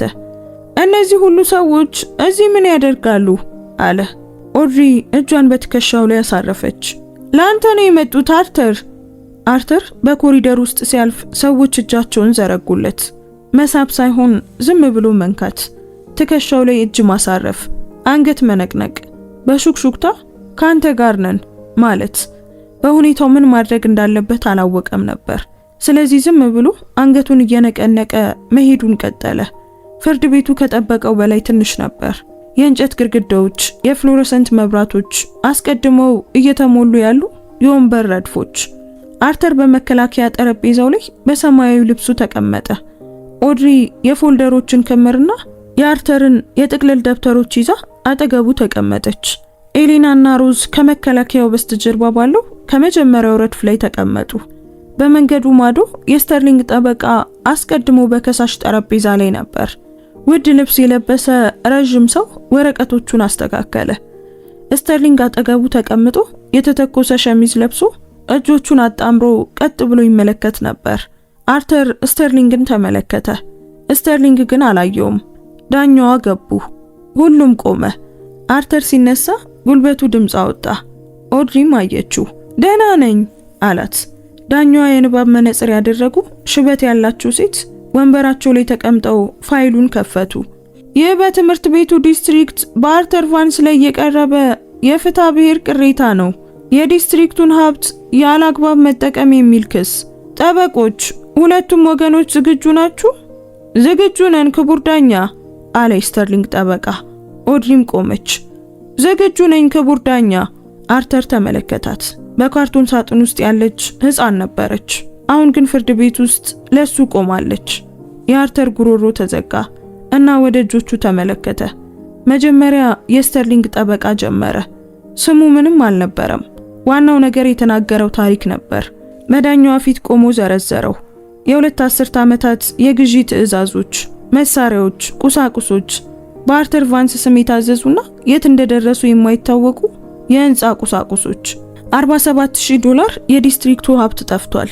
ቀኖችን፣ ቁጥሮችን ይዞ ነበር እና አርተር በየጊዜው ትምህርት ቤቱን እየዘረፈ እንደነበር አስመስሎ አቀረበው። ይህ በአንድ ጊዜ የተፈጠረ የስህተት ጉዳይ አይደለም አለ ጠበቃው። ይህ በትምህርት ቤቱ ንብረት ላይ ያለውን ተደራሽነት ለግል ጥቅሙ የተጠቀመ ታማኝ ሰራተኛ የፈጸመው ስልታዊ የመንግስት ሀብት ምዝበራ ነው። አርተር ዝም ብሎ ተቀመጠ። ቃላቶቹ አንድ በአንድ ይመቱት ነበር። እያንዳንዱም ከባድ ቦታ ላይ ያርፉ ነበር። ከ40 ደቂቃዎች በኋላ የኦድሪ ተራ ደረሰ። የስተርሊንግ ጠበቃ የዲስትሪክቱን አካውንታንት ምስክርነት እንዲሰጥ ከጠየቀ በኋላ ኦድሪ ቆመች። አርተር እጆቿን ማየት ይችል ነበር። የረጉ ነበሩ። ነገር ግን ስትጨነቅ እንደምታደርገው ቀኝ አውራ ጣቷን በጠቃሚ ጣቷ ላይ ትጫነው ነበር። ይህን ከልጅነቷ ጀምሮ ታደርጓለች። አርተር አስተዋለ እና ከመናገሯ በፊት ትንፋሽ ስትወስድ አያት። የተጠቀሱትን የግዢ ትዕዛዞች አይተሻል? ኦድሪ አካውንታንቱን ጠየቀች። የተጠቀሱትን የግዢ ትዕዛዞች አይተሃል? ኦድሪ አካውንታንቱን ጠየቀች። አይቻለሁ እና እነዚህ ትዕዛዞች በግምት ለ2 አስርት ዓመታት የሚዘልቁ ናቸው። ትክክል። በዚህ ጊዜ ውስጥ እነዚህ ትዕዛዞች ከአቶ ቫንስ ውጪ በማን ጸድቀዋል? አካውንታንቱ ቆም አለ። ትዕዛዞቹ የቀረቡት በአቶ ቫንስ ስም ነው። እኔ የጠየቁት ያንን አይደለም። በበላይ ተቆጣጣሪ፣ በርዕሰ መምህር ወይም በዲስትሪክት አስተዳዳሪ ተገምግሟል ወይስ ጸድቋል? መደበኛ አሰራሩ አስተዳደራዊ ማጽደቅን ይጠይቃል። አዎ። እና በእነዚህ ልዩ ትዕዛዞች ጉዳይ ያ ማጽደቂያ ተሰጥቷል? እያንዳንዱን ፋይል ማየት ይኖርብኛል። ኦድሪ የቀድሞ ርዕሰ መምህር መበለት የሰጠቻትን የፈቃድ ደብዳቤ አነሳች። እዚህ ጋር አቶ ቫንስ ከትምህርት ሰዓት ውጪ የትምህርት ቤቱን ተቋማትና ሀብቶች ለግል ዓላማ እንዲጠቀም የሚፈቅድ ከትምህርት ቤቱ ርዕሰ መምህር የተሰጠ ደብዳቤ አለኝ፣ የተፈረመበትና ቀን ያለበት። ለዳኛዋ ሰጠቻቸው። ይህ አስተዳደራዊ ማጽደቅ አይሆንም? ተቃውሞ አለኝ። የስተርሊንግ ጠበቃ ያ ደብዳቤ አብዛኞቹ ክስተቶች ከተፈጠሩበት ጊዜ በፊት የተጻፈ ነው። ይህ የፈቃድ አሰጣጥ ሂደቱን ያሳያል አለች ኦድሪ። እንዲሁም ትምህርት ቤቱ ስለ አቶ ቫንስ እንቅስቃሴ ሙሉ በሙሉ እንደሚያውቅና እንደፈቀደ ያሳያል። ዳኛው ደብዳቤውን ተመለከቱ። ከዚያም ኦድሪን አዩ። ፈቅጃለሁ፣ ቀጥይ። ኦድሪ ወደ አካውንታንቱ ዞረች። አንድ ተጨማሪ ጥያቄ አለ። አቶ ቫንስ ከስራው ጡረታ ከወጣ በኋላ ባለው በጣም የቅርብ ጊዜ ውስጥ የቀረቡት የግዢ ትዕዛዞች፣ እነዚያም በአቶ ቫንስ የቀረቡ ነበሩ? የእሱን ስምና ፊርማ ይዘዋል። አቶ ቫንስ ከትምህርት ቤቱ ዲስትሪክት ጡረታ ወጥቷል። ከዚያ በኋላ ደግሞ እዚያ ተቀጥሮ አያውቅም።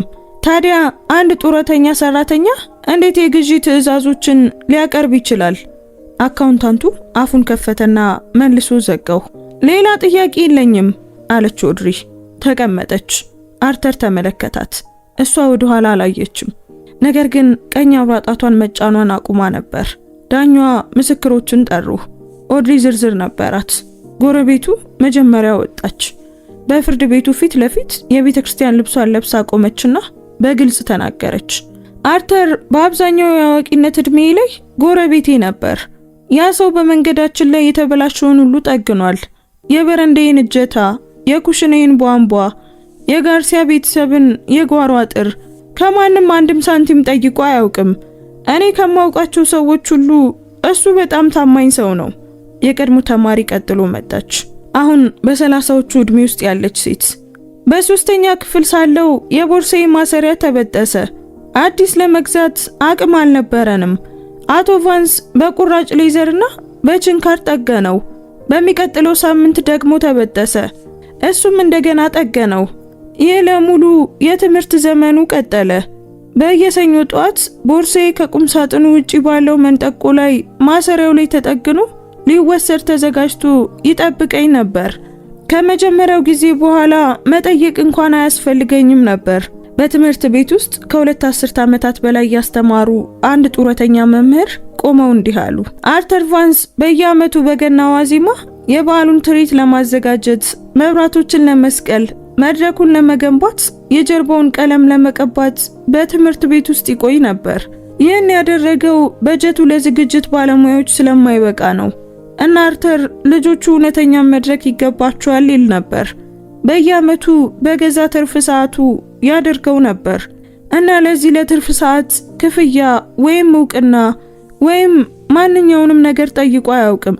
ከእያንዳንዱ ምስክርነት በኋላ ችሎቱ ጸጥ ይል ነበር። ድራማዊ ዝምታ ሳይሆን ሰዎች አስቀድመው የሚያውቁት ነገር ሲረጋገጥ የሚሰማ አይነት ዝምታ ነበር። ከዚያም ኦድሪ ኤሊናን ወደ ምስክርነት ጠራቻት። ኤሊና ወጥታ ተቀመጠች። ረጋ ያለች ነበረች። ነገሮች ከባድ በሚሆኑበት ጊዜ ራሷን እንዴት ማረጋጋት እንዳለባት ለማወቅ በሆስፒታል ክፍሎች ውስጥ በቂ ጊዜ አሳልፋለች። ከአርተር ቫንስ ጋር ለመኖር እንዴት እንደመጣሽ ልታስረጂ ትችያለሽ? ኦድሪ ጠየቀች። ኤሊና እጆቿን አጣመረች። እናቴ ከተማ ውስጥ ባለ ምግብ ቤት ውስጥ በሳምንት 6 ቀን 2 ፈረቃ ትሰራ ነበር። እሷ ከትምህርት በኋላ ለሚደረግ እንክብካቤ ክፍያ አቅም አልነበራትም። ስለዚህ በየቀኑ ከሰዓት በኋላ ወደ አርተር የጽዳት ቁም ሳጥን ሄጄ የቤት ስራዬን እዚያ ሰራ ነበር። እሱ ሁል ጊዜ ብስኩት ነበረው። በሂሳብ ትምህርት ሲረዳኝ እኔ አንድ በአንድ የምበላቸው ብስኩቶች እና እናትሽ ስትሞትስ ሊነግሩኝ ሲመጡ እኔ ቁም ሳጥኑ ጋር ነበርኩ። 5 ዓመቴ ነበር። ማንም ሊወስደኝ የመጣ የለም፣ ቤተሰብም ሆነ የእናቴ ጓደኞች። እዚያ የነበረው አርተር ብቻ ነበር። በዚያው ሳምንት ሞግዚት ለመሆን አመለከተ። ያ ሽግግር ምን ይመስል ነበር? ከባድ ነበር። እኔ ለ1 ሳምንት አልተናገርኩም፣ አልበላሁም። አርተር በየቀኑ ጠዋት እንቁላል ይሰራ ነበር። ምክንያቱም እናቴ የምትሰራው ያንን ስለነበረ ነው። መጀመሪያ ላይ ተሳስቶ ነበር። ብዙ ቅቤ ያደርግና ወተትም አይጨምርም ነበር። ቆም አለች። እኔ እንዴት በትክክል እንደሚሰራ አስተማርኩት። ነገሮች ደህና ሊሆኑ እንደሚችሉ የተሰማኝ ለመጀመሪያ ጊዜ ያኔ ነበር። አርተር ቫንስን እንደ አባት እንዴት ትገልጫለሽ? ኤሊና አርተርን ተመለከተች። እሱ እጆቹን ይመለከት ነበር። እሱ ዝም ብሎ አልተቀበለኝም አለች ኤሊና። ዳግመኛ ብቸኝነት እንዳይሰማኝ አድርጓል። በየቀኑ ከሰዓት በኋላ በየምሽቱም በየጧቱም እሱ እዚያ ነበር። መሆን ስላለበት ሳይሆን መሆን ስለመረጠ ነው። በየቀኑ። ኦድሪ ራሷን ነቀነቀች። አመሰግናለሁ። ከዚያም ሮዝን ጠራቻት። ሮዝ በየቀኑ ጧት ወደ ክፍሏ እንደምትገባው ሁሉ ትከሻዋን ቀና አድርጋ እጆቿን በጎኗ አድርጋ ወደ ምስክር ወንበሩ ሄደች። ነገር ግን አርተር መንጋጋው እንደጠነከረ ማየት ይችል ነበር። ከአርተር ቫንስ ጋር ለመኖር እንዴት እንደመጣሽ ለችሎቱ ልትነግሪ ትችያለሽ? ሮዝ ትንፋሽ ወሰደች። 8 ዓመቴ ነበር። ጉዳት በሚደርስብኝ አሳዳጊ ቤት ውስጥ ነበርኩ። ሸሽቼ በትምህርት ቤቱ ምድር ቤት ተደበቅኩ። አርተር ከጧቱ 12 ሰዓት ላይ ያገኘኝ። ሾርባና ብርድ ልብስ አመጣልኝ። ጥቂት ጫማ ርቆ ወለሉ ላይ ተቀመጠ እና ምንም ጥያቄ አልጠየቀኝም። ዝም ብሎ ጠበቀ። ከዚያ በኋላ ምን ሆነ? ለፖሊስ ደወለ። አሳዳጊ ወላጆቼም በቁጥጥር ስር ዋሉ። እኔም ወደ አዲስ ቦታ ሄድኩኝ፣ ግን አልሰራም። አልበላም ነበር፣ አልናገርም ነበር። ሁልጊዜ የጽዳት ሰራተኛውን ጠይቅ ነበር። ዳኛዋ ተመለከተች።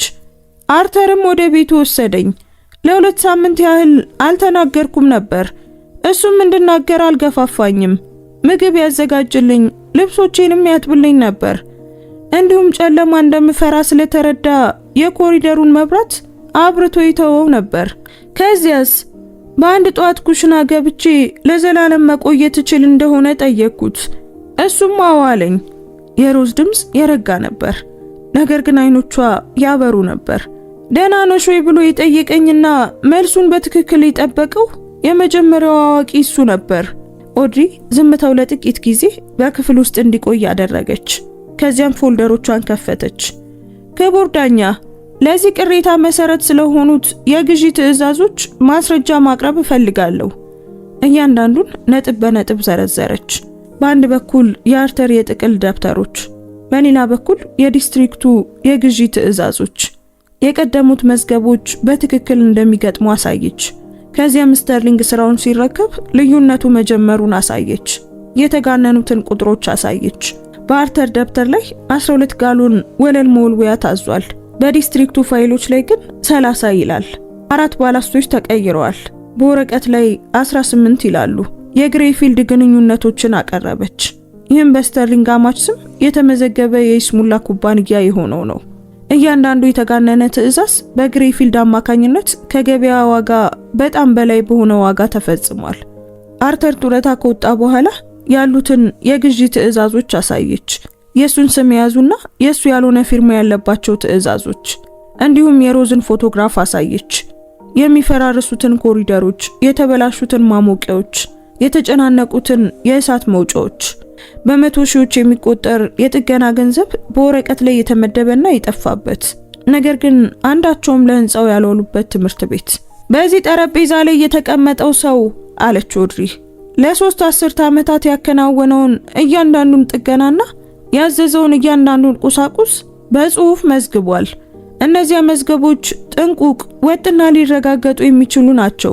ጡረታ ከወጣ በኋላ በሱ ስም የቀረቡት የግዢ ትዕዛዞች ፈጽሞ የሱ ስራ አይደሉም፣ ፊርማዎቹም የሱ አይደሉም እና በፍጹም ላልደረሱ ቁሳቁሶች ክፍያ የተቀበለው ኩባንያ የዚህን ክስ መዝገብ በከፈተው ሰው ቤተሰብ የተያዘ ነው።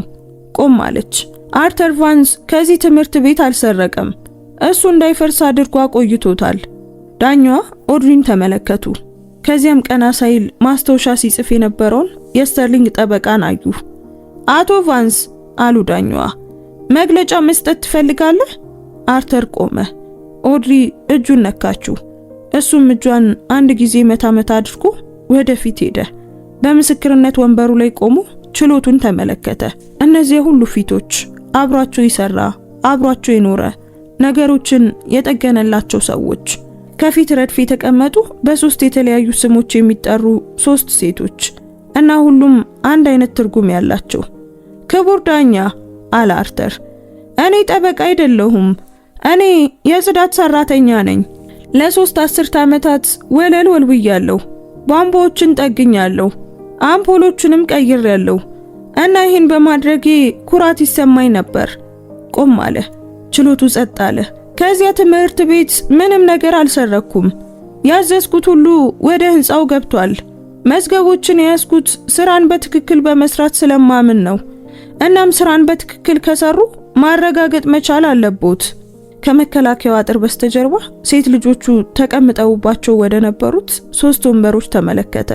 ሰዎች አቅሜ የማይፈቅደውን ልጆች ለምን እንደወሰድኩ ይጠይቁኝ ነበር።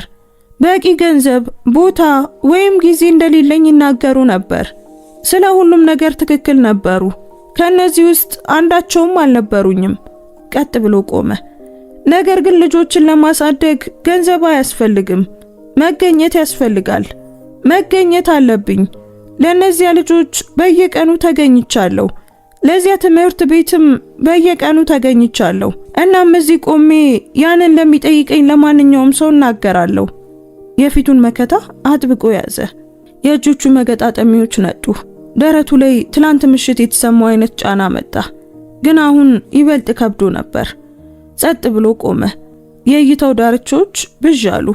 በአንገቱ ላይ የልብ ትርታው ተሰማው። 3 ሰከንድ፣ 5 ሰከንድ፣ 7። አርተር በመከታው ላይ የነበረውን ጥብቅ እጁን አላላ እና ቀጥ ብሎ ቆመ። 2 ጊዜ አይኑን አርገበገበና ዳኛዋን ተመለከተ። የምለው ይሄንን ብቻ ነው አለ። ከዛም ወደ ጠረጴዛው ተመለሰ። ኦድሪ በሰላ አይን ትመለከተው ነበር። ከፊት ረድፍ የነበረችው ኤሊና በጣም ጸጥ አለች። አይተዋለች። አሁን ያየችው ነገር ደግሞ ምን እንደሆነ በትክክል ታውቃለች። አርተር ተቀመጠና መንቀጥቀጣቸውን ማንም እንዳያይ እጆቹን በጭኑ ላይ አደረገ። ዳኛዋ መነጽራቸውን አውልቀው ለረጅም ጊዜ ሁለቱንም ጠረጴዛዎች ተመለከቱ። ከዚያም ሁለቱንም ጠበቆች እዚህ ፊት ለፊት ማየት ፈልጋለሁ አሉ። ዳኛዋ ከሁለቱም ጠበቆች ጋር ለጥቂት ደቂቃዎች በዝቅተኛ ድምጽ ተነጋገሩ። አርተር የሚሉትን መስማት አልቻለም። ኦድሪ እጆቿን ከፊት ለፊቷ አጣምራ ቆማለች። የስተርሊንግ ጠበቃ ራሱን ይነቀንቅ ነበር።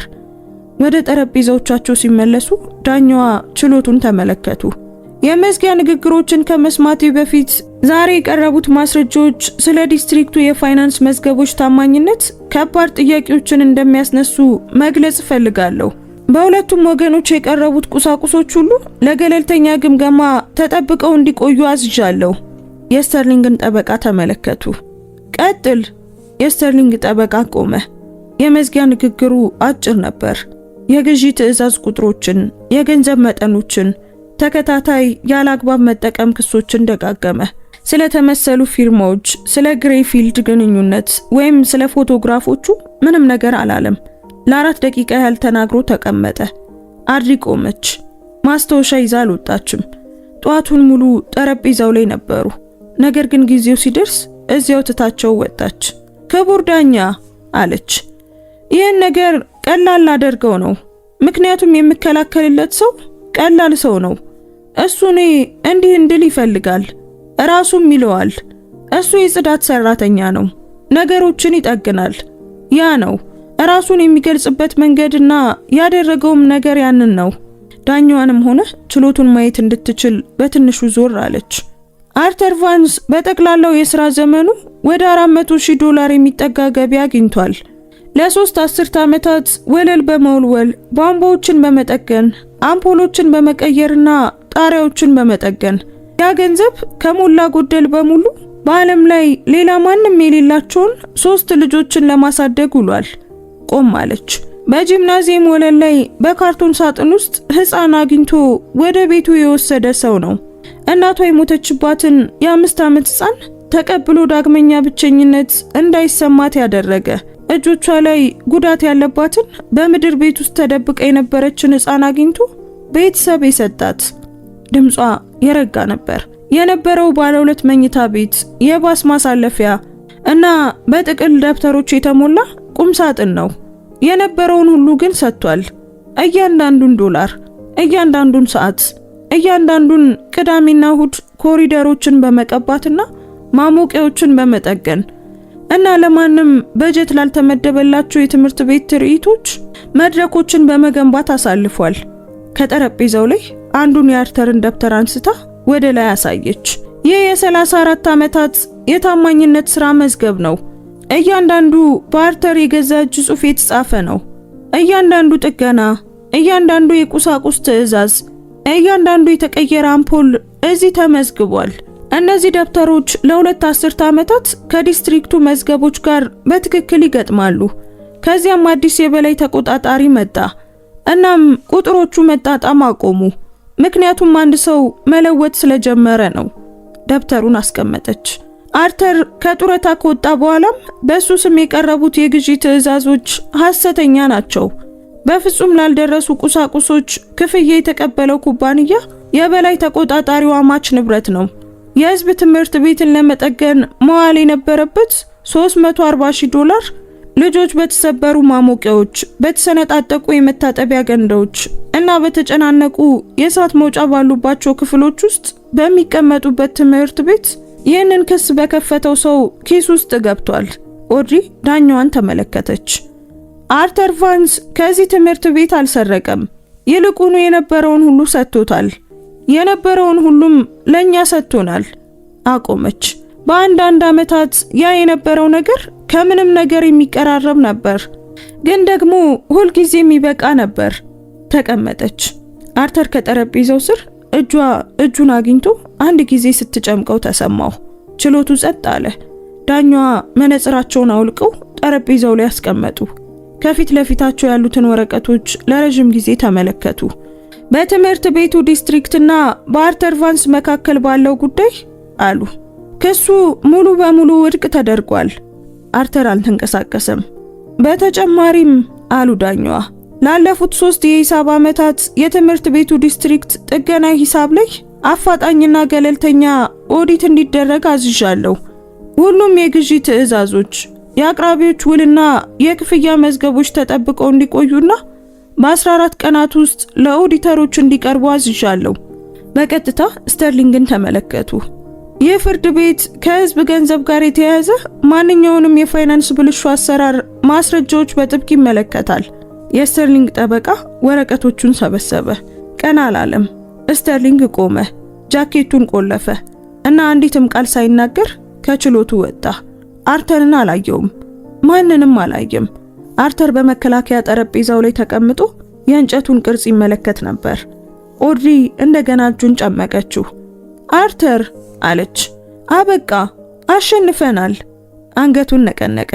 የሆነ ነገር ለመናገር አፉን ከፈተ፣ ግን አልቻለም። ኤሌና እና ሮስ በመከላከያ ጥሩ በኩል መጡ። ኤሌና መጀመሪያ አቀፈችው፣ ከዚያም ሮስ፣ ከዚያም ኦድሪ። አርተር በችሎት ውስጥ በ3 ሴት ልጆቹ መሃል ቆመ። እነሱም እዚያው በተከላከሉለት ችሎት ውስጥ ፊቱን በኦድሪ ራስ ላይ አስጠግቶ አጥብቆ ያዛቸው። ውጪ ኮሪደሩ አሁንም በሰው ተሞልቶ ነበር። አርተር ከችሎቱ በር ሲወጣ ሰዎች አጨበጨቡ። እሱም በጣም ስለተሸማቀቀ ኦድሪ መራመዱን እንዲቀጥል እጇን በጀርባው ላይ ማድረግ ነበረባት።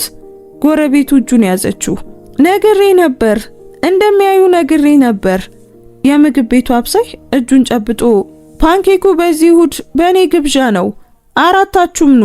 የቀድሞ ርዕሰ መምህር መበለት እጁን በሁለት እጆቿ ይዛ ምንም ሳትናገር ቆየች። መናገር አያስፈልጋትም ነበር።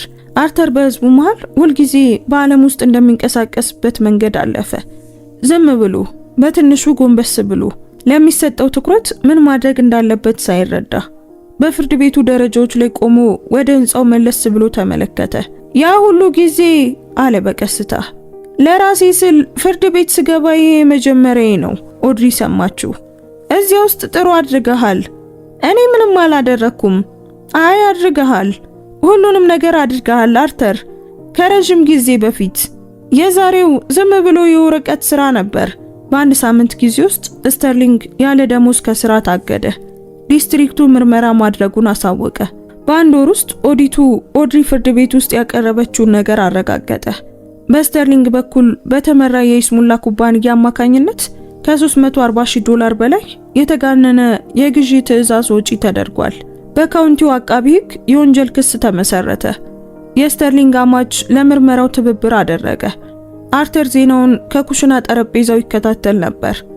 እናም ብዙም አይናገርም ነበር። ከችሎቱ በኋላ ባለው ምሽት ከምሽቱ 4 ሰዓት ላይ ኤሊና አርተርን ኩሽና ውስጥ ማጠቢያው አጠገብ ቆሞ ጠረጴዛውን አጥብቆ ይዞ አገኘችው። ምን ያህል ጊዜ ሆነው ብላ ጠየቀች። አርተር ምን ማለቷ እንደሆነ እንዳልገባው ሁሉ አልመለሰም። የደረት ህመሙ ጥቂት ወራት ነው፣ ይመጣል ይሄዳል።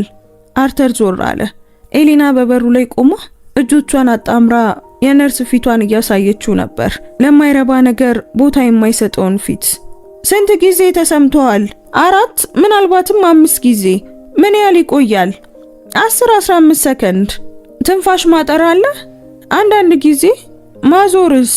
አንድ ጊዜ ብቻ። ኤሊና ለጥቂት ጊዜ ጣሪያውን ተመለከተች። ከዚያም እሱን አየችው። ነገ ወደ ሐኪም ቤት ትሄዳለህ ኤሊና። ነገ አርተር፣ ነገ ትሄዳለህ። ጠረጴዛው ላይ ተደገፈ። እናንተ ልጆቼ በእኔ ጉዳይ እንድትጨነቁ አልፈለኩም። ብዙ ነገር አለባችሁ። ኤሊና በኩሽና ውስጥ ተራምዳ ፊት ለፊቱ ቆመች። አሁን እሷ 27 ዓመቷ ነው። በካውንቲ ሆስፒታል ውስጥ 2 ፈረቃ የምትሰራና አርተር ደውሎ የተጨነቀ ድምጽ ስላሰማ ብቻ 4 ሰዓታት ሳታቆም መኪና የምትነዳ ነርስ ናት። አይኑን ተመለከተችው። የኛ ህይወት የጀመረው አንተ ስለኛ ስለተጨነክ ነው አለች። እያንዳንዳችን በህይወት ያለነው እና የቆምነው አንተ ህፃን ለማንሳት እና የ5 ዓመት ልጅን ለመቀበል እና በምድር ቤት ውስጥ በሾርባና በብርድ ልብስ ለመገኘት ስለተጨነክ ነው። በየቀኑ ስለኛ ትጨነቅ ነበር። ስለዚህ ስለንተ እንዳንጨነቅ ፈጽሞ ልትነግረን አትችልም። አርተር ተመለከታት። ከዚያም ወለሉን አየ። እሺ ነገ። የሐኪም ቀጠሮ ጠዋት 3 ሰዓት ላይ ነበር። ኤሊና መኪናውን ነዳች። ኦድሪ በመጠባበቂያ ክፍል ውስጥ ተቀመጠች። ሮዝ የመጀመሪያውን ክፍሏን እንደጨረሰች ተቀላቀለቻቸው። ሐኪሙ ምርመራዎችን አደረገ። የልብ መከታተያ፣ የደም ምርመራ፣ የጭንቅላት ምርመራ። በዚያው ከሰዓት በኋላ ውጤቱን ይዞ መጣ። መለስተኛ አንጃይና ነው አለ። በመድኃኒትና በአኗኗር ለውጥ የሚስተካከል ነው። እንከታተልሃለን። ይህ የሚታከም ነው። በእርግጥ ቀድመ መምጣት ነበረብህ። ስራ በዝቶብኝ ነበር አለ አርተር።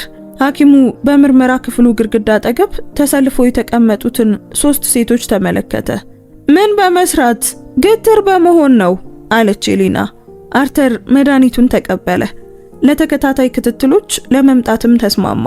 መኪናው ጋር ሲደርሱ ኦድሪ የመድኃኒት ማደራጃ ሰጠችው። በየሳምንቱ የሚሞላ ለየቀኑ ክፍልፋይ ያለው ነበር። ይሄንን ከየት አመጣሽው? አርተር ጠየቀ። ባለፈው ሳምንት ገዛሁት አለች ኦድሪ። ልቤ ነግሮኝ ነበር። ከ3 ወራት በኋላ የትምህርት ቤቱ እድሳት ተጀመረ። ኦዲቱ የጠፋውን ገንዘብ አስመለሰ እና ዲስትሪክቱ ከመጀመሪያውኑ መዋል ወደ ነበረበት ወደ ህንጻው መደበው። ተቋራጮች ገቡ። አዲስ የማሞቂያ ስርዓቶች፣ አዲስ ቀለም፣ የታደሱ ወለሎች፣ የሚሰሩ የቧንቧ ስራዎች። ሮዝ ከክፍሏ ሆና ከህዳር ጀምሮ ተበላሽቶ የነበረውን ማሞቂያ ሲቀይሩ ትመለከት ነበር። በዚያ ከሰዓት በኋላ በክረምቱ በሙሉ ለመጀመሪያ ጊዜ በሞቀ ክፍል ውስጥ ለ3ኛ ክፍል ተማሪዎቹ አስተማረች። ኦድሪ ወደ ከተማው ተመለሰች። ትላልቅ ኩባንያዎች የሰጧትን የቅጥር ጥያቄ አልተቀበለችም። ይልቁኑ ጠበቃ መቅጠር ለማይችሉ ሰዎች ጉዳይ ለሚይዝ የህግ ረዳት ቢሮ ውስጥ ስራ ጀመረች። በየእሁድ ምሽቱ ለአርተር ትደውላለች። መድኃኒቱ እንዴት ነው አርተር? ትጠይቀዋለች። እየወሰድኩ ነው ሁሉንም አድሪ እና እየበላ ነው? በቀን 3 ጊዜ። የአዲስ ነገር ነው። ኤሌና በየ2 ሳምንቱ መጨረሻ ወደ ቤት ትመጣለች። የደም ግፊቱን ትለካለች። የመድኃኒት ማደረጃውን ከፍታ ትክክለኛዎቹን ክፍሎች ባዶ መሆናቸውን ታረጋግጣለች። ከዚያም የኩሽና ጠረጴዛው ላይ ተቀምጣ ከሱ ጋር ለ1 ሰዓት ያህል ብዙም ሳታወራ ቡና ትጠጣለች። አርተር እነዚያን ጠዋቶች በጣም ይወዳቸው ነበር። በጸደይ ወቅት ሮዝ ክፍሏን አርተርን እንዲጎበኝ ይዛ መጣች። 20 የ3ኛ ክፍል ተማሪዎች በታደሱት ኮሪደሮች ውስጥ ተሰልፈው ሄዱ እና ሮዝ በጽዳት ቁም ሳጥኗ አጠገብ አስቆመቻቸው። አቶ ቫንስ እዚህ ነበር የሚሰራው አለቻቸው። ይህንን ህንፃ ሙሉ በሙሉ እሱ ይንከባከበው ነበር። ከፊት ረድፍ የነበረ አንድ ልጅ አርተርን ቀና ብሎ አየው። በእውነት እዚህ ነው የኖርከው? አይ እዚህ አልኖርኩም፣ ነገር ግን አብዛኛው ሰው ቤት ውስጥ ከሚያሳልፈው ጊዜ በላይ እዚህ አሳልፌያለሁ። እናቴ አንተ ጀግና እንደሆንክ ነግራኛለች። አርተር ሮዝን ተመለከተ። ፈገግ ብላ ነበር። እኔ ዝም ብዬ የጽዳት ሰራተኛ ነኝ አለ አርተር። ነገሮችንም እጠግናለሁ። በሰኔ ወር የትምህርት ቤቱ ቦርድ ስነ ስርዓት አዘጋጀ። የታደሰው ጂምናዚየም በአርተር ስም እንዲጠራ በሙሉ ድምጽ ወሰኑ። እሁድ ራት ላይ ሮዝ የግብዣ ወረቀቱን ስትሰጠው አወቀ። በፍጹም አይሆንም አለ አርተር። አስቀድሞ ተወስኗል አለች ሮዝ። ስሜ ህንፃ ላይ እንዲሆን አልፈልግም፣ በሰሌዳ ላይ ነው ያለው አለች ኦድሪ። እናም ትንሽ ናት፣ በበሩ አጠገብ። በሰሌዳ ላይም ቢሆን ስሜ እንዲኖር አልፈልግም። ዘግይተሃል፣ አስቀድመው ሰርተውታል። ስነ ስርዓቱ ቅዳሜ ጠዋት ነበር። አርተር ሰማያዊ ልብሱን ለበሰ። ጂምናዚየሙ ሞልቶ ነበር። ወለሉ ተጠርጎና ታድሶ ነበር። ስንጥቁም ተሞልቶና ተወልውሎ ነበር። አዲስ መብራቶች፣ በግድግዳውም ላይ አዲስ ቀለም እና በዋናው መግቢያ አጠገብ የሃርድ ኮቨር መጽሐፍ የሚያህል የናስ ሰሌዳ ተለጥፎ ነበር። የአርተር ቫንስ ጂምናዚየም ይህንን ህንፃ እንዳይፈርስ አድርጎ ላቆየው ሰው መታሰቢያነት የተሰጠ። አርተር ፊት ለፊት ቆሞ 3 ጊዜ አነበበው። ከዚያም የጂምናዚየሙን ወለል ተመለከተና አይምሮ ወደ ረጅም ጊዜ በፊት ወደ ነበረ አንድ ጠዋት ተመለሰ። ከጠዋቱ 10 ሰዓት ተኩል ባትሪ በእጁ ይዞ ጨለማ ውስጥ ህፃን ስታለቅስ ወደ ሰማበት ወደዚያ ጠዋት። ከዚያም ወደ ተሰበሰበው ህዝብ ዞረ። አብዛኛው እሱ የሆነ ነገር እንዲናገር እየጠበቀ ነበር። አፉን ከፈተ፣ ከዚያም ዘጋው። ከዚያም አመሰግናለሁ፣ እኔ ሌላ ምን እንደምል አላውቅም፣ አመሰግናለሁ አለ። ህዝቡም አጨበጨበ። አርተር ከሰሌዳው ራቅ አለና ሴት ልጆቹ እንዲከቡት ፈቀደ። እናም ነገሩ በዛው አበቃ። የእሁድ ራት የኩሽና ጠረጴዛው ከ3 ወንበሮች ጋር፣ ኦድሪ በወክ ወንበሩ ላይ፣ ኤሌና በብረት በታጠፈው ወንበር ላይ፣ ሮዝ ደግሞ በሰማያዊው የእንጨት በርጩማ ላይ፣ አርተር በጠረጴዛው ራስ ላይ። ምንም እንኳን ጠረጴዛው ክብ ስለሆነ ራስ ባይኖረውም ሴት ልጆቹ ግን ሁል ጊዜ ያንን ቦታ ለሱ ይተውለት ነበር። ሮዝ አብስላለች። የተጠበሰ ዶሮ፣ የተቀቀለ ድንች፣ ፎሶሊያ። አርተር 2 ጊዜ ጨመረ፣ ምክንያቱም ኤሌና ትከታተለው ነበር እና ኤሌና 2 ጊዜ መጨመር አዲሱ ዝቅተኛው መስፈርት መሆኑን ግልጽ አድርጋለታለች። ከራት በኋላ ኦድሪ ሳህኖቹን አጠበች፣ ኤሌና አደረቀች፣ ሮዝ ወደ ቦታቸው መለሰቻቸው። አርተር ጠረጴዛው ላይ ተቀምጦ ሳህኖቹ እስኪደርሱበት እድሜ ጀምሮ ሲያደርጉት እንደነበረው በኩሽና ውስጥ ሲንቀሳቀሱ ይመለከታቸው ነበር። ኦድሪ የመጨረሻውን ሳህን ቁም ሳጥን ውስጥ አስቀምጣ ዞር አለች። ዛሬ ጸጥ ብለሃል። እኔ እኮ ሁል ጊዜ ጸጥተኛ ነኝ። አይ ከወትሮ ይበልጥ ጸጥ ብለሃል። ተቀመጠች። ምን እያሰብክ ነው? አርተር 3ቱን ወንበሮች ተመለከተ። በቅናሽ ዋጋ የተገዛውን የኦክ ወንበር፣ ከትምህርት ቤቱ መመገቢያ የመጣውን የብረት ወንበር፣ ሮዝ 12 ዓመት ልጅ ሳለች የቀባችው ሰማያዊ በርጩማ። ካሰበው በላይ በፈጠነ ረጅም ቀናት ውስጥ አንድ ባንድ የሰበሰባቸው 3 ወንበሮች። ኦድሪን፣ ከዚያም ኤሌናን፣ ከዚያም ሮዝን ተመለከተ። እኔ ዝም ብዬ እያሰብኩ ነበር አለ። ነገሩ ሁሉ መልካም ሆኖ ተጠናቋል። ኦድሪ ፈገግ አለች። ኤሌና ወደ ቡናዋ ተመለከተች። ሮዝ በጠረጴዛው በኩል እጇን ዘርግታ በአርተር እጅ ላይ አኖረች። ለጥቂት ጊዜ እንደዚያው ተቀመጡ። ማንም አልተናገረም። የኩሽናው መብራት ከላይ ይበራ ነበር። አርተር በመጨረሻም የቀየረው ያው ባላስት ውጪ ትምህርት ቤቱ በመንገዱ መጨረሻ ላይ ጸጥ ብሎ ተቀምጧል። መብራቶች ጠፍተዋል።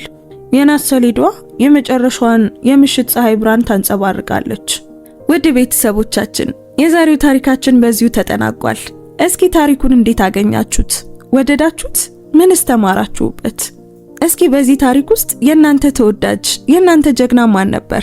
ኮሜንት ላይ ሐሳብ አስተያየታችሁን ጻፉልን።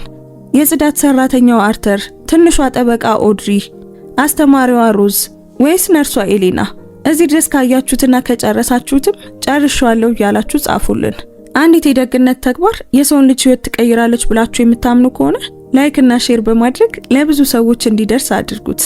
እንደዚህ አይነት ድንቅ የሆኑ ታሪኮችን መስማት የምትወዱ ከሆነ ደግሞ አሁኑኑ ሰብስክራይብ በማድረግ ቤተሰባችንን ተቀላቀሉ። በየቀኑ የምንለቃቸው አዳዲስ ታሪኮች እንዳያመልጧችሁ የደውል ምልክቱን ተጫኑ። እናመሰግናለን። እንወዳችኋለን። ቸር ቆዩን።